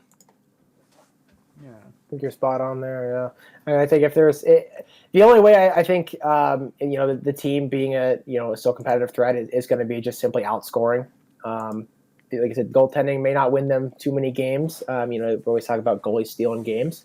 It may not happen unless, like I said, some of these younger guys just step up and go on these wild streaks, which could happen. I mean, we know goalies go through those just streaks and phases of unreal play. But if that, just going off of paper and kind of what we're looking at, I think that's a pretty solid prediction. Next up, fifth place in this division. I think you'll be able to tell that I'm not overly certain on how this might go, and especially too. I mean, you talk fifth, in the division. You say, hey, maybe a wild card spot. It's going to be very tough with that Atlantic. But I have the New Jersey Devils in fifth at this stage. Talking about moves that they made, they acquired Ryan Graves from Colorado for Mikhail Maltsev and a second round pick. They moved on from Nick Merkley, who was a part of the Taylor Hall trade. Sorry, Devils fans, for bringing that up. And they also cut ties with Will Butcher, sending him off to Buffalo. In terms of players joining, I mean, there was quite a bit. But the big ones, of course, Jonathan Bernier, Dougie Hamilton, Thomas Tatar as well joining the team. They also have someone like Jimmy Vesey and Mark Jankowski on PTOs at the moment. We'll see what happens there. In terms of departures, though, from the team, I mean, again, we already mentioned Butcher. They lost Ryan Murray to Colorado as well, so probably more talent in than they lost. And looking at this offense, though, I still have to rate them kind of towards the bottom here, just due to a lot of uncertainties. Before we started recording, Cookie and I were actually talking about Thomas Tatar. I really like that pickup. I do. I think he's going to be really good for them. I still really can't understand the Habs handling of him. Not saying it would have been the difference between them like winning the cup this past summer or not, but it's still very, very weird. Sharon Govich was a fantastic surprise for them last year. Shout out to Belarus. Yeah. Jesper Bratt's really solid. Nico Heischer's solid when he stays healthy. Like last year was a disaster for him. He could not stay healthy. I gotta be honest, the hype around this player is completely gone, Endo, but I still think there's something to Andreas Janssen's game. Name from your past. But it gets rough from there. Like, Jack Hughes is obviously still developing as a player. I think he's got a long way to go towards being that ideal number one center, and maybe the second guy behind Nico. Someone like Michael McLeod was okay last year, but again, just okay. Zaka and Miles Wood are too okay. And then younger guys like Kwokin and Boqvist and Studnik. The offense is towards the bottom here for that reason. They have some question marks. Compared to, say, to the Blue Jackets, it's really close, right? It's really close. I could easily envision the Blue Jackets putting up more goals this season. But, yeah, for New Jersey, the offense, it's not the prettiest picture here heading into the season. Yeah, and I think what kind of sticks out to me, too, I think the defensive acquisitions were solid. And as much as it hurts to see Ryan Murray go, especially him being on the Jackets for so long, it's tough because he's just been so injury prone, and it's a tough decision for an organization when you have to kind of move on. Just if you're not going to get it sucks because if you're not going to get even we'll say 70, 80 games out of somebody, it's hard to invest in that player. And obviously it's a business, and it sucks. These organizations have to make those decisions. But I think bringing in Dougie Hamilton is incredible. And I think I actually am surprised that. I don't know how much went on behind with Carolina trying to get him to stay, but I feel like I don't know. That's a huge addition for the Devils, and I think, like you said, offensively, Jack Hughes is still developing. I still think he has a lot of spark in that offense, a lot of just energy and hype around him. And I mean, I think even for last season, he played very well. Obviously, there's going to be some learning curves and some things to add to his game, but I mean. Like you said, offensively, they got a couple solid lines. Defensively, a couple solid lines. I think middle of the pack is probably right where I would put them as well. With the sense that they have the upside, right, to do better. They also have the downside, do a little worse. So, but I think overall, it's fourth, right? I think fourth is spot on. So defensively as well, I mean, the main talking point's Dougie Hamilton. It's an incredible pickup. Damon Severson alongside him, it's pretty damn good. But then the rest of the defense, more question marks, right? Like Ty Smith looked really good at points last season. Good point producing defenseman, but he's still really young, so we still don't know. Sophomore slump could be there. Jonas Siegenthaler is there as well. I think he's been there for, I think, half a season now after coming over from Washington, but he's okay. Ryan Graves has some things to prove after coming over from Colorado. And then there's the big question mark of PK Subban, which, I mean, it's a guy that, despite the whole Boston-Montreal rivalry, like, I'm not rooting for PK Subban to fail. Like, PK Subban, to the best of his abilities, whatever that may be at this point, is only a good thing for the sport of hockey. It might be a bad thing for ESPN or TNT, because I'm quite sure the moment he retires, he will be getting a job for one of those two networks. But yeah, it's just some concerns about that defense as well. But I mean, Dougie Hamilton. It's a positive for that reason, at least. And I think what's going to be interesting, obviously, Subban's a great offensive threat, no matter when he has the puck in the offensive zone, power play wise. It'll be interesting to see how I don't know who like the pairings are for Subban and then Hamilton, like who they're playing with right now. But you have now kind of two offensive threats as your defenseman, right? Both can play very well in the offensive zone. Both can lock it down defensively. I think bringing in Dougie Hamilton is actually going to improve Subban's ability to kind of create more space and make more plays. Simply because I don't know what the pairings are, but let's say Dougie Hamilton's taking first line minutes, and then Subban's taking second line. It's just the different matchups you're going to see, different players going up against different lines going up against each other. So I actually think he's going to have a very, very solid year. Cap Friendly has it as Graves, Hamilton, Smith, and Subban as the top two pairings. So there you go. And I mean, think of the power play implications there as well, right? Boy. I mean, you have three guys. I mean, God, you think about four defensemen: Hamilton, Smith, Subban, Severson. If they were to run four defensemen on a power play, that's not bad at all. No. Not at all. So that could be a brand new threat for them. But I'll say this then too. We get to the goaltending, and that's the reason why I have them somewhat highly ranked, because Mackenzie Blackwood's really good. And I'll say hopefully his vaccination status doesn't cost him points against Canadian teams. But they also brought in Jonathan Bernier, which is a really solid move. Like, he continued to put up decent numbers in Detroit, and we all kind of know how bad Detroit's been in the past couple of years. So in terms of a tandem, it's one of the best in this division, and that's kind of what saves it for New Jersey. Is I think you have a lot of question marks in front of those goaltenders, a lot of younger guys, but you're going to have guys that are going to be able to take away potential goals there to keep them in games, and that's going to be a confidence booster. Yeah, without a doubt. I think too, with like you said, it'll be interesting to see how Blackwood's plays out, like with the vaccination status. 'Cause as of right now, is it Canadian games? They cannot play. Is that correct? I think there's complications. Endo, correct me if I'm wrong too, with you being Canadian, but I think the guideline essentially was like it's essentially not even worth it for teams to try to get them into Canada because of certain quarantine standards and stuff like that. That just essentially doesn't make it worth it. Yeah, that's like so. It's like a not law, but it's like just country to country. It's hard to get into. Traveling place without. Okay, gotcha. So as of this recording, I'll say that completely flat out. I believe the current bylaw for players in the NHL or any sports players playing over here who aren't vaccinated is that if the facilities themselves here are saying you have to be vaccinated to even be in the building. And I believe that if you are not vaccinated and you're in the country, you cannot play the game, and you probably I think you're also docked pay as well. I think it's similar to what the NBA is doing. Yeah, I remember I seen something with the pay, like they don't get paid for the games that they miss. I mean, in that sense, it's going to be if it's obviously not going to be too many that you're going to have playing where you're going to have to be traveling that out of country. So even if it's 4 or 5 games, and I say it right now, I'm thinking about it. 4 or 5 games isn't that much. But then when you look at the standings at the end of every year, you're like, wow, 4 points out or 3 points out. What could have been? What would have happened if we would have been able to play Blackwood, right?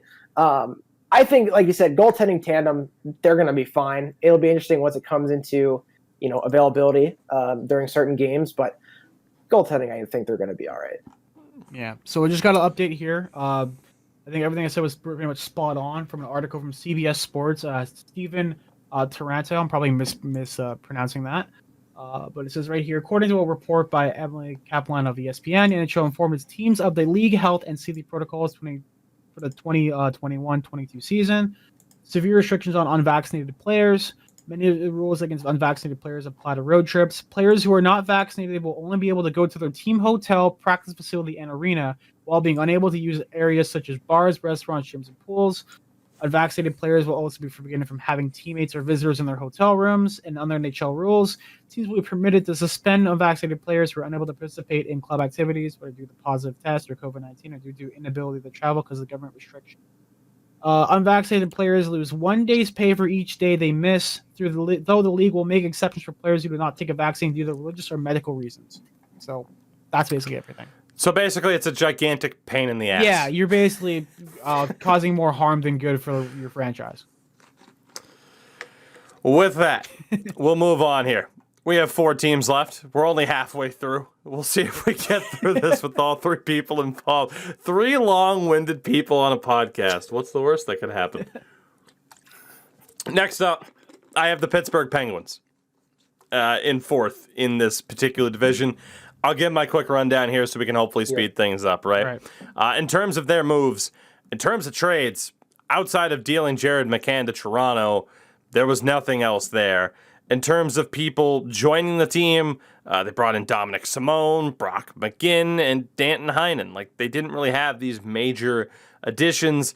And in terms of departures, obviously they lost Brandon Tanev to Seattle. Jared McCann, of course, from that trade. Cody Ceci gone as well. I do have their offense still as a top 3 offense. Now, right now, at the start of the season, it's a bit shaky because Crosby and Malkin are both starting the season injured, which is incredibly scary. You could say, oh, it's not a long-term issue, but hey, you never know. Your two of your best players in franchise history starting off a season injured, never really a great sign.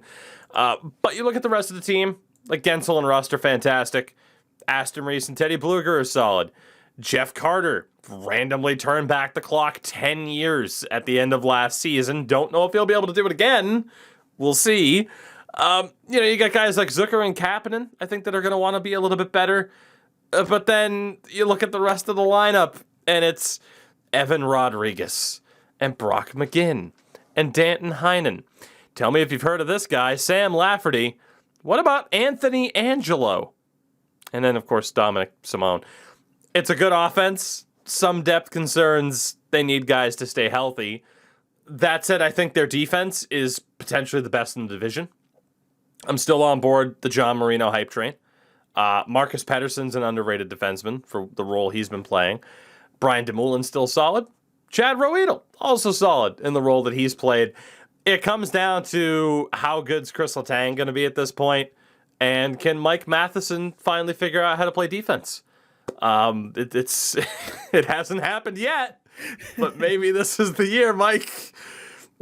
And then it comes down to their goaltending in Pittsburgh, right? Like, we all know this. I have it towards the bottom half. Like, Casey DeSmith is a solid backup to 1B. I don't know if there's another goalie that has more pressure on his shoulders this season in this division than Tristan Jarry, especially after how last season ended. Yeah. And I think overall, just looking at you, because I know I like to talk, so I'll be wrapping all my thoughts up as well. I think it's offensively, for your own benefit, I swear. Right.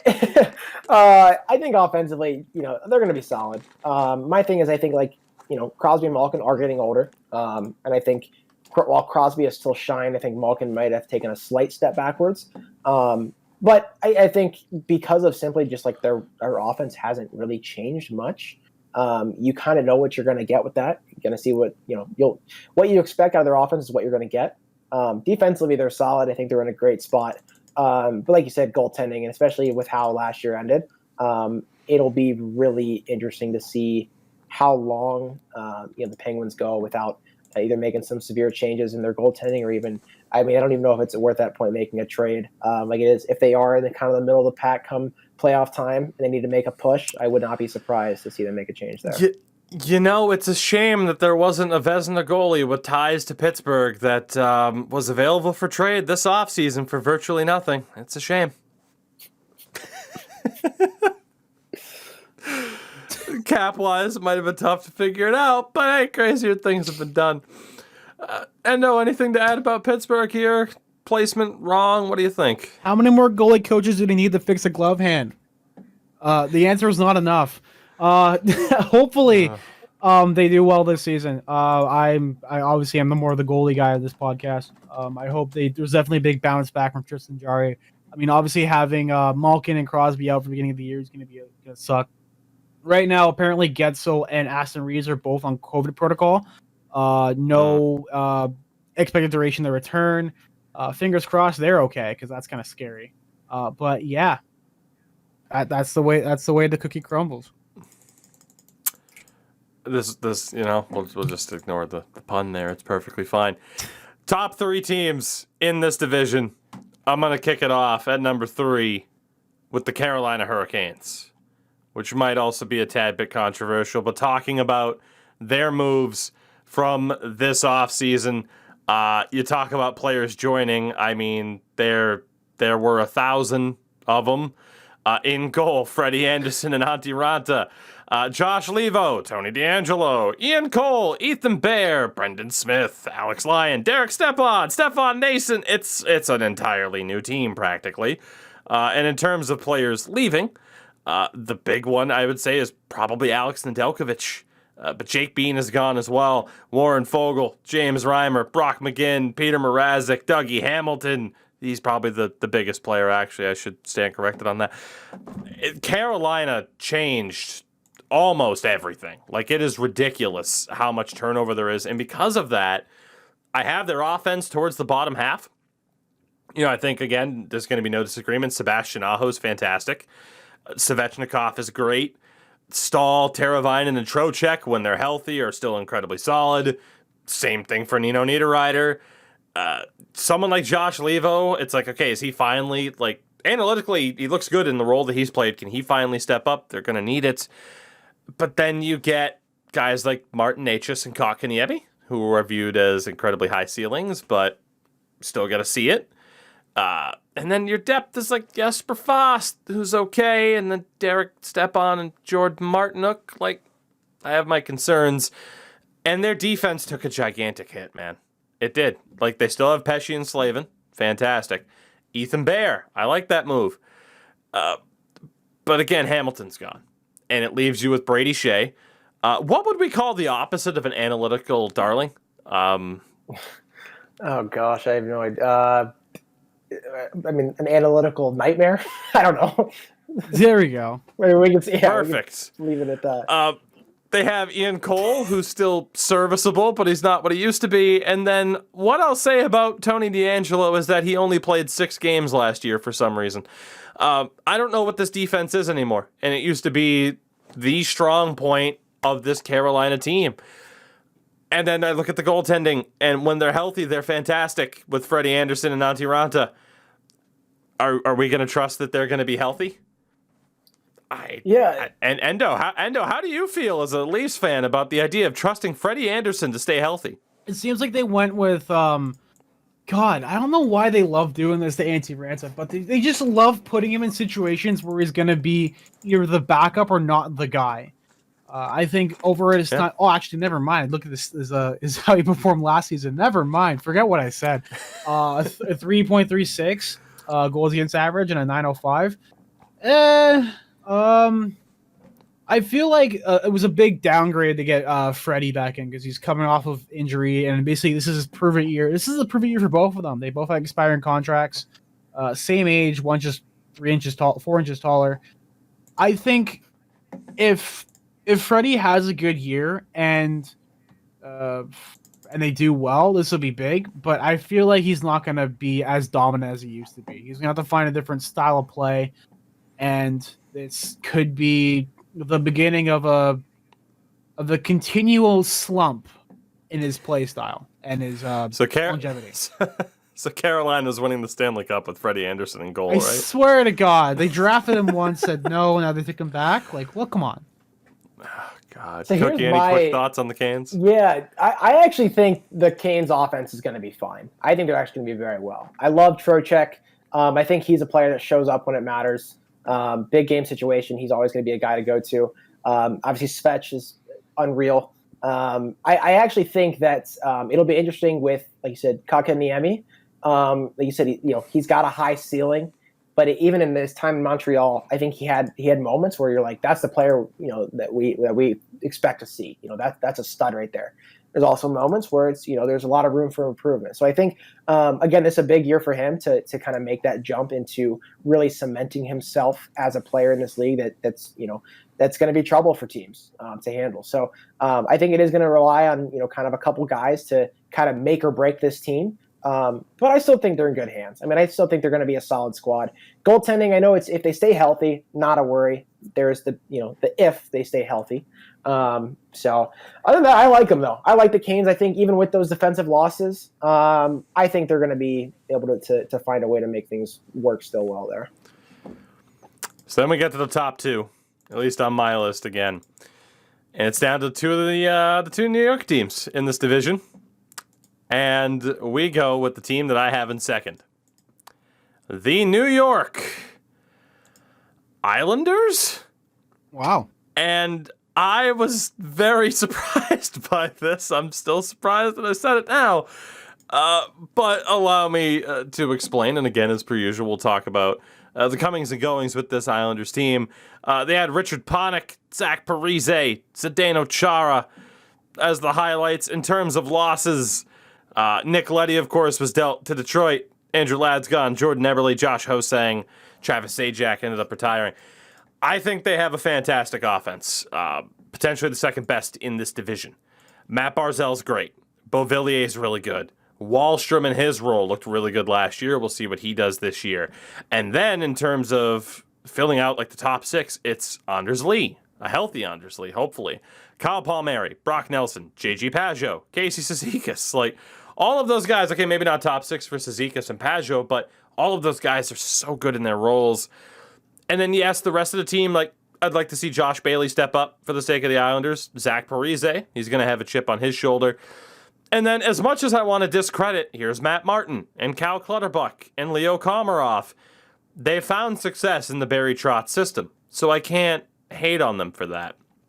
And the defense, for the same reason, stands out as probably a top three defense in that division, because Pelech and Pollock are fantastic. Zdeno Chara, at his advanced age, is still solid and will likely do very well under Barry Trotz. And Scott Mayfield is fine. So your only real questions are like Noah Dobson getting better as a younger defenseman and Andy Green hopefully turning back the clock. I think it's really good. And then their goaltending. Varlamov was really solid in that system. Still want to see more of Sorokin this year, but it's just good. It's really good for the Islanders. And for that reason, yes, I'm surprised they don't have them as the top team in this division, but there's a reason for that. I think that's spot on. I think you could argue like the 1 and 2 spot is going to be, I think, is kind of either the teams from New York. And I think one of the things that actually to me is going to stand out is kind of filling that spot of Jordan Eberle leaving to Seattle. I think he's been a fantastic player for them. One that's obviously a standout player and just makes plays. It was always so fun to watch, especially in the playoff time, just seeing how he works. Some of the goals he scores are just ridiculous, and that's kind of one of those players where it's I don't care who you bring in, it's going to be hard to replace. He played the system very well. Yeah. I think also keep in mind Anders Lee was out for since March of last year, so I know he'll be back. Because correct me if I'm wrong, he did not play in the playoffs, right? I don't believe he did. Correct. No. Yeah. So like having him back during the having a healthy Anders Lee is going to be huge. I think what's going to be interesting is seeing how Zach Parise fits in with this team. If he can play some even strong third line minutes, I think it's going to be great. And there's something with I don't know. I mean, Barry Trotz is one of the best coaches for a reason. It seems to me because there's games that even stand out from watching the playoffs last year. It's like games where the Islanders get very much, if you want to look at analytically wise, outplayed, outpossessed, and yet they find a way to win all the time. And I think you owe a lot of that to Barry Trotz. He just knows his players well, knows what works, and is very good at making those plays execute. So the additions, like I said, having Chara, it's kind of cool because it's back in his rookie team. So will be very cool to see him back in the. No, I'm sorry, not rookie team. He was Ottawa, right? Ottawa or No, he was drafted No. by the Islanders. Oh, that's what it was. But he was never dealt actually, for Yashin. Yep. That's what it was. Okay. Yeah, but I mean, it will be weird. I will say, seeing him in an Islanders uniform, it'll take a little bit to adjust. Still, even to this time, seeing him in Capitals is weird. I still see him as a Boston Bruin. But no, I mean, I think they're going to be in great hands. And like I said, having the goalie tandem, I think both are going to be good. I think, like I said, having a little bit more time with Sorokin to get him more comfortable come postseason time.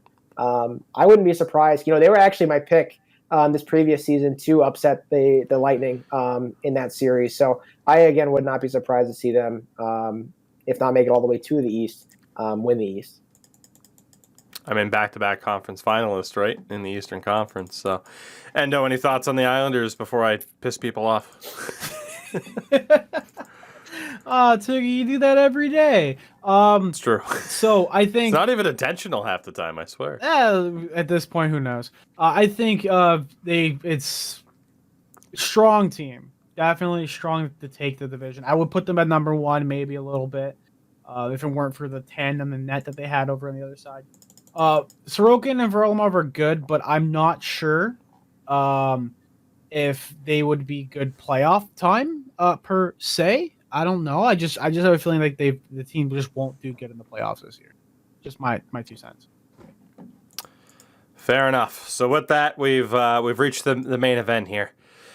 I do have the New York Rangers winning this division, and I was very, very surprised at this. In terms of players joining the team, obviously Barclay Goodrow, Sammy Blais after a trade with the St. Louis Blues, of course, Patrick Nemeth, Jared Tenorti, Greg McKegg, and the biggest acquisition of them all, Ryan Reeves from the Vegas Golden Knights. In terms of departures, Colin Blackwell to Seattle, Tony DeAngelo, Bushnevich as well. And how are they going to get on without Jack Johnson? I'll never know. Their offense, I'd say, is probably mid-table in terms of like question marks, right? Like Panarin, Zibanejad, they're tremendous. Kreider's still really good. Lafreniere, granted in a reduced role last year, found his game by the end of the season. Mm-hmm. Strome is solid. Blais, he's not Bushnevich, but he's solid. The questions from there, like, okay, you're relying on the continued development of Capo Caco, Filip Chytil, and Vitaly Kravtsov, but I like all three of those players. Barclay Goodrow, we'll see how he looks outside of Tampa. And then you got guys like Kevin Rooney and Dryden Hunt who are fine. How often will they play over Ryan Reeves, or is Ryan going to spend 25 minutes in the box from punching faces preparing for their first game against Washington? Time will tell. You got their defense as well, which is mid-table. Like, Adam Fox is incredible. Trouba and Lindgren, even Nemeth for what he provides, they're good. But the key for the Rangers is that they're relying a lot on Keandre Miller and potentially Nils Lundqvist. And if it's not them, it's younger guys like Libor Hayek or Zach Jones. And if it's not them, then it's like Jared Tenorti. That's where it scares me a bit. But, and I think people can tell, like, goaltending is a big factor for me. They have the best tandem in this division with Shesterkin and Georgiev. It's I don't even know if it's close. And honestly, Shesterkin could be the top starting goaltender in this division. He's got some competition for that, but he could be. I don't know. Part of me is like, man, I don't know if I see the Rangers taking that big of a step up yet. But then I look at their roster.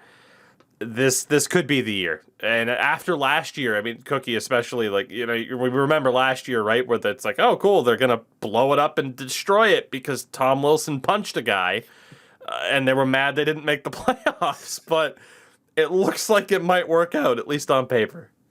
Yeah, and I think they've, like, after especially the last couple of years, it's obviously been a little disappointing. I think they're more than due for a solid year. I'll be honest with you, Tougie. I think offensively they're going to be fine. I do like the offense. Like you said, it goes without being said. Panarin and Zibanejad, especially working together, is unbelievable. I just feel like to make this much of a jump with all the young talent, I think is, in my opinion, going to be tough to do. Not saying it isn't. I mean, it isn't capable. I mean, hell, you can have young guys come in and make an impact right away. But just simply, I think just not having the experience yet leads me. Do I think they'll make the playoffs? Yes.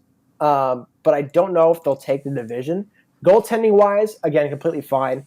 I would agree with you. I think they have the best, other than the Blue Jackets, of course. They have the best, tandem there. Either guy is going to be great for him. You know what? I can't remember. Is it Georgiev he's a smaller goaltender, right? Isn't he? I want to say he's more so like almost reminds me of like Halak. Maybe I'm. Yeah, he's 1 inch shorter. 6'1". So Georgiev is 6'1", 178, and Shishkin is 6'2", 192. Okay, so actually, I guess it's more size. I was thinking more so like Halak, but maybe just a lighter guy. But I remember seeing just the games when the Jackets would play the Rangers and Georgiev. I'm like, dude, like how are you making these saves? So just the more time with him, the better he's going to get.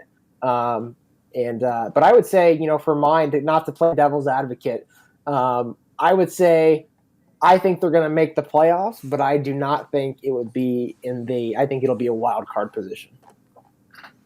I think that's fair. Endo, your take on the Rangers, again, controversial as it may be from myself. I think they're in a position to possibly like do something and show they're willing to not just back off. This is definitely a year after the pummeling and being disgraced basically by Tom Wilson living rent free in their heads with bringing in big old Ryan Reeves, the Muffin Man.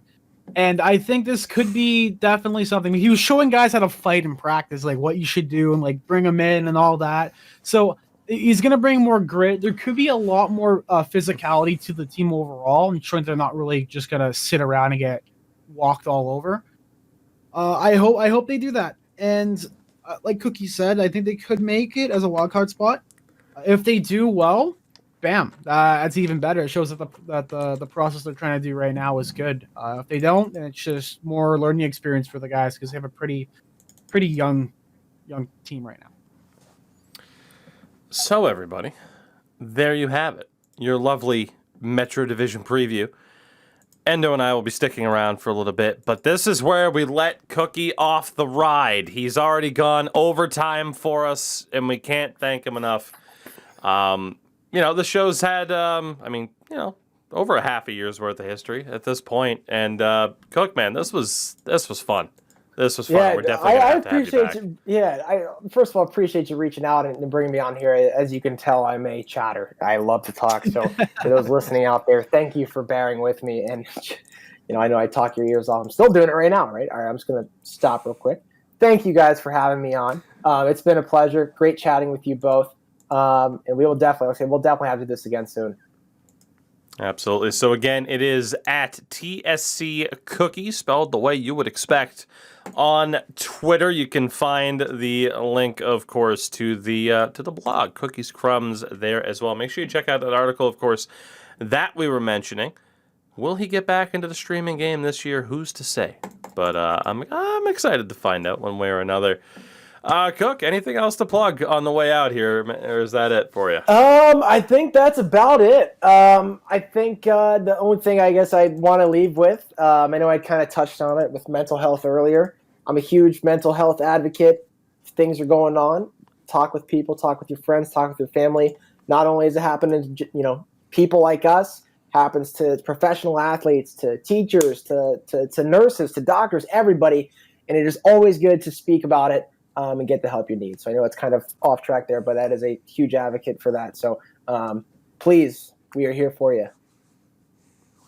Top shelf cookie, ladies and gentlemen.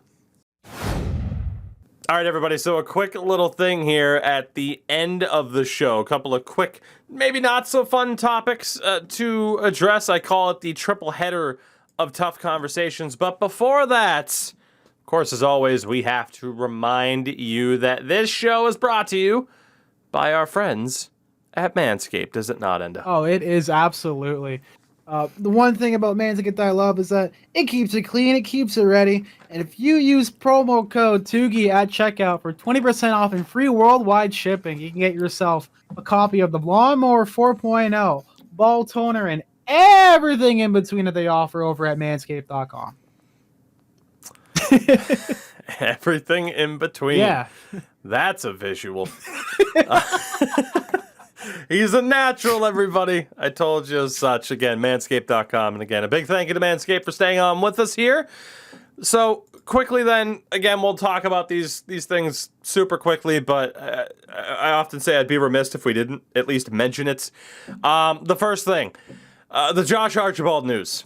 And for those that did not hear, Josh Archibald of the Edmonton Oilers is out indefinitely after a myocarditis diagnosis, which is a heart issue, following about with COVID over the summer. Bottom line is, the main topic of discussion with this is a conversation surrounding whether or not people have sympathy for the guy. And the bottom line is, I refuse to engage in that. The conversation's built around him retweeting videos over the summer dubbing COVID a pandemic, along with apparently his refusal to get the vaccine. Do I question his judgment and his decisions? Yes. Do I think that those things can be labeled irresponsible and selfish? Yes. Am I rooting for the guy's career to be over or his general health to never be the same? No. And I'm not going to speak for Endo on that, but I presume, of course, we feel the same way.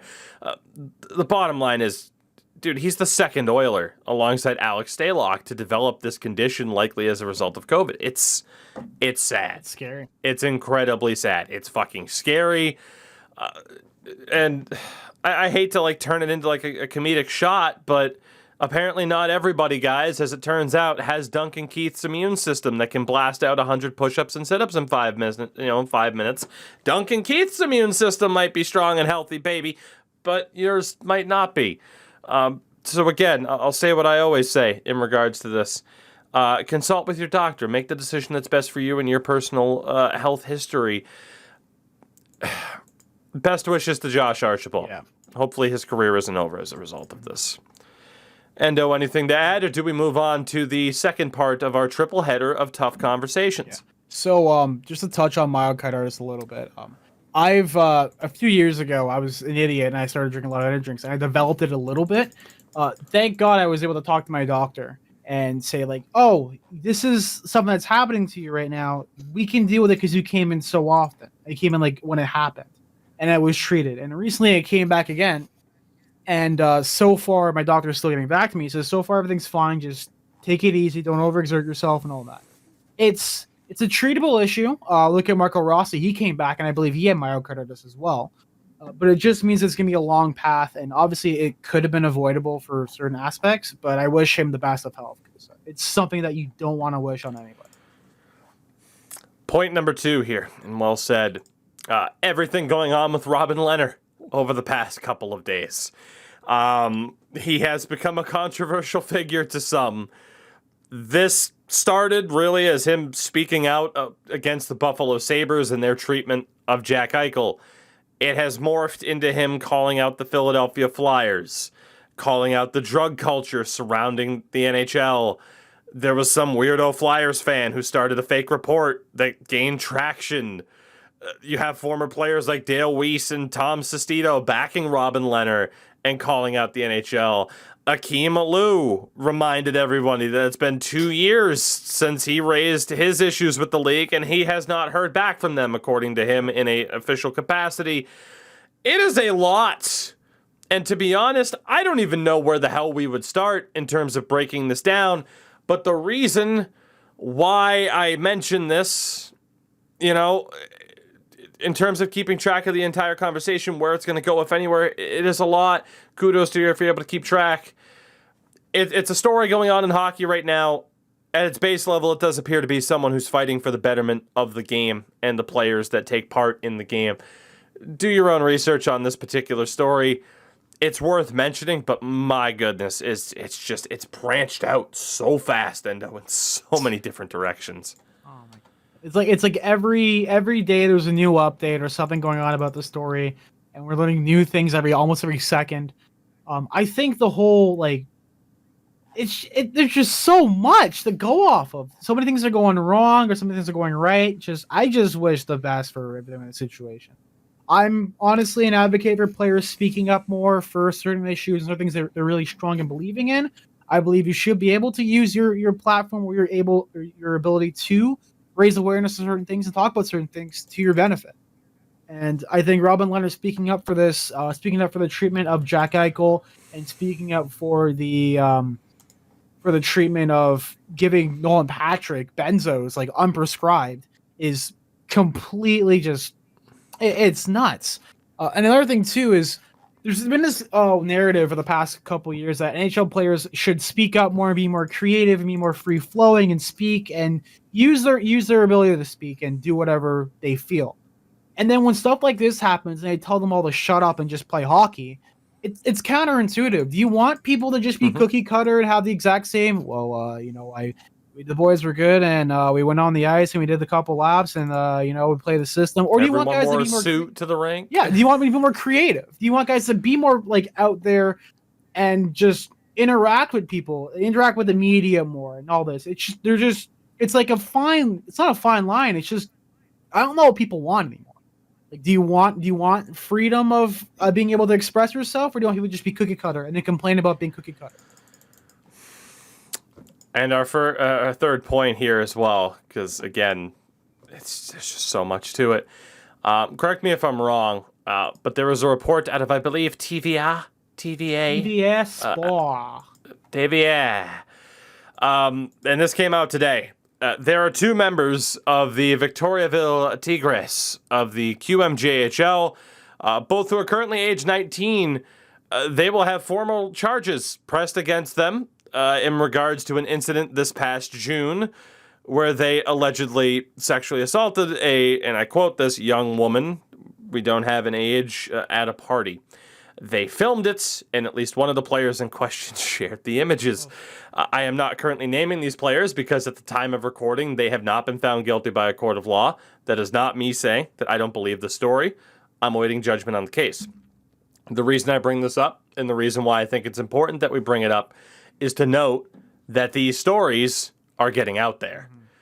Logan Mailloux and his actions, that story is out there. The abuse that junior players have undergone, whether sexually, verbally, mentally, etc., these stories keep coming out. Whereas in the past, this is something that could have been brushed under the rug, slipped right under the radar, nothing out of the ordinary, business as usual.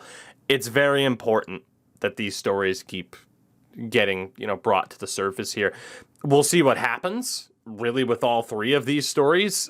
Whether or not, again, I've screwed myself over long term by letting it be known that I'm not afraid to discuss sensitive topics like this. Who knows? Maybe I did, but it's important, and I think that's what the majority of you guys expect. All three of these stories were worth bringing up today to let people know what's going on in the sport, because at the end of the day, these are all hockey stories. This is a hockey podcast, and unfortunately, not everything's going to be sunshine and rainbows, right? But we'll see what happens there. And at the end of the day, all I can really say about that story is you have those two guys who were a part of a Memorial Cup winning team, and that's not going to be their legacy if this goes a certain way, and rightfully so, if indeed what they are apparently going to be charged for indeed happened. But again, I'm not going to sit here and name names as of yet, but as negative of a story as it is, at least it's being talked about. And again, it's not just, all right, well, come on down. You still get to play and everything's fine. It's not that anymore. And that's a really positive change in the sport. It's disgusting. I just read a report that there's going to be a statement released in the next 48 hours on the situation from the QMJHL. And we'll see what happens from there. I think this is just gross behavior in general. This shouldn't even be a thing that's happening, but it's going to happen, sadly, as disgusting as that is to say. Yeah, it's just, I got nothing, but this is just wrong. So, as mentioned, three troublesome topics that we at least wanted to touch upon at the end of the show. Yeah. It is kind of a bummer and a downer to end the show on after having Cookie on, and it was really fun. It was a lot of fun. He gave us more time than I thought he would, but that is what the sport of hockey is, and as a result, that is what this podcast is. You see both the positive and the negative going on with the sport, and we're going to be here to talk about it. We're going to be here to cover it, and to see what happens from there. But yeah, bottom line is I really enjoyed today's show, and hopefully all of you did as well. And Endo, again, we have one more season preview podcast to go. Sin will be back on the show for the first time in a long time. He'll be talking about the Shacks, and boy, do we have some things to discuss in regards to the Sharks and the rest of the Pacific Division, but that'll be a real fun one as well. Some murky water there for the Sharks. Oh, boy. Well, we have our episode title, everybody, and murky water. Goodness. Guys, thank you all again for checking out the show today, an extended one for sure. Thank you for sticking with the show as well, again, as it continues to evolve in its second phase. When's Marvel? It's right now. It's right now. This is phase 2. That's a joke for Endo. Again, everybody, you know the deal. We will see you later on this week. I will give Endo the last word again. No pressure. No pressure. I'm gonna plug my stuff. My name's Endo. I'll probably be live when this podcast goes up. If not, with Tougies also live as well. So at twitch.tv/EndoMills and at twitch.tv/Tougie24. Tougie will be doing some. I think you're doing FIFA tonight as well. Probably. Yeah. We are very close to the start of NHL 22, though, so who knows how much more FIFA we get in there, unfortunately. 48 hours from the launch of the EA Play for me, probably full game for you, because your glorious status as a game changer, or a creator network. I believe they changed the name of the creator network, I believe. Yeah, sure. Yeah, creator network. Whatever you want to call me. You can insult me in the comments sections on Twitter, YouTube, and Instagram. But much like Cookie, I'm Teflon. I'm comfortable with who I am. I'm definitely more of a douche than he is. He's such a nice guy, and we thank him for being on the show. We'll see you all on Friday. Good night. Who you think you are? I am. Goddamn rights.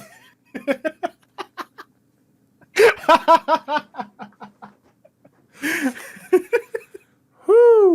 Oh man, that was great.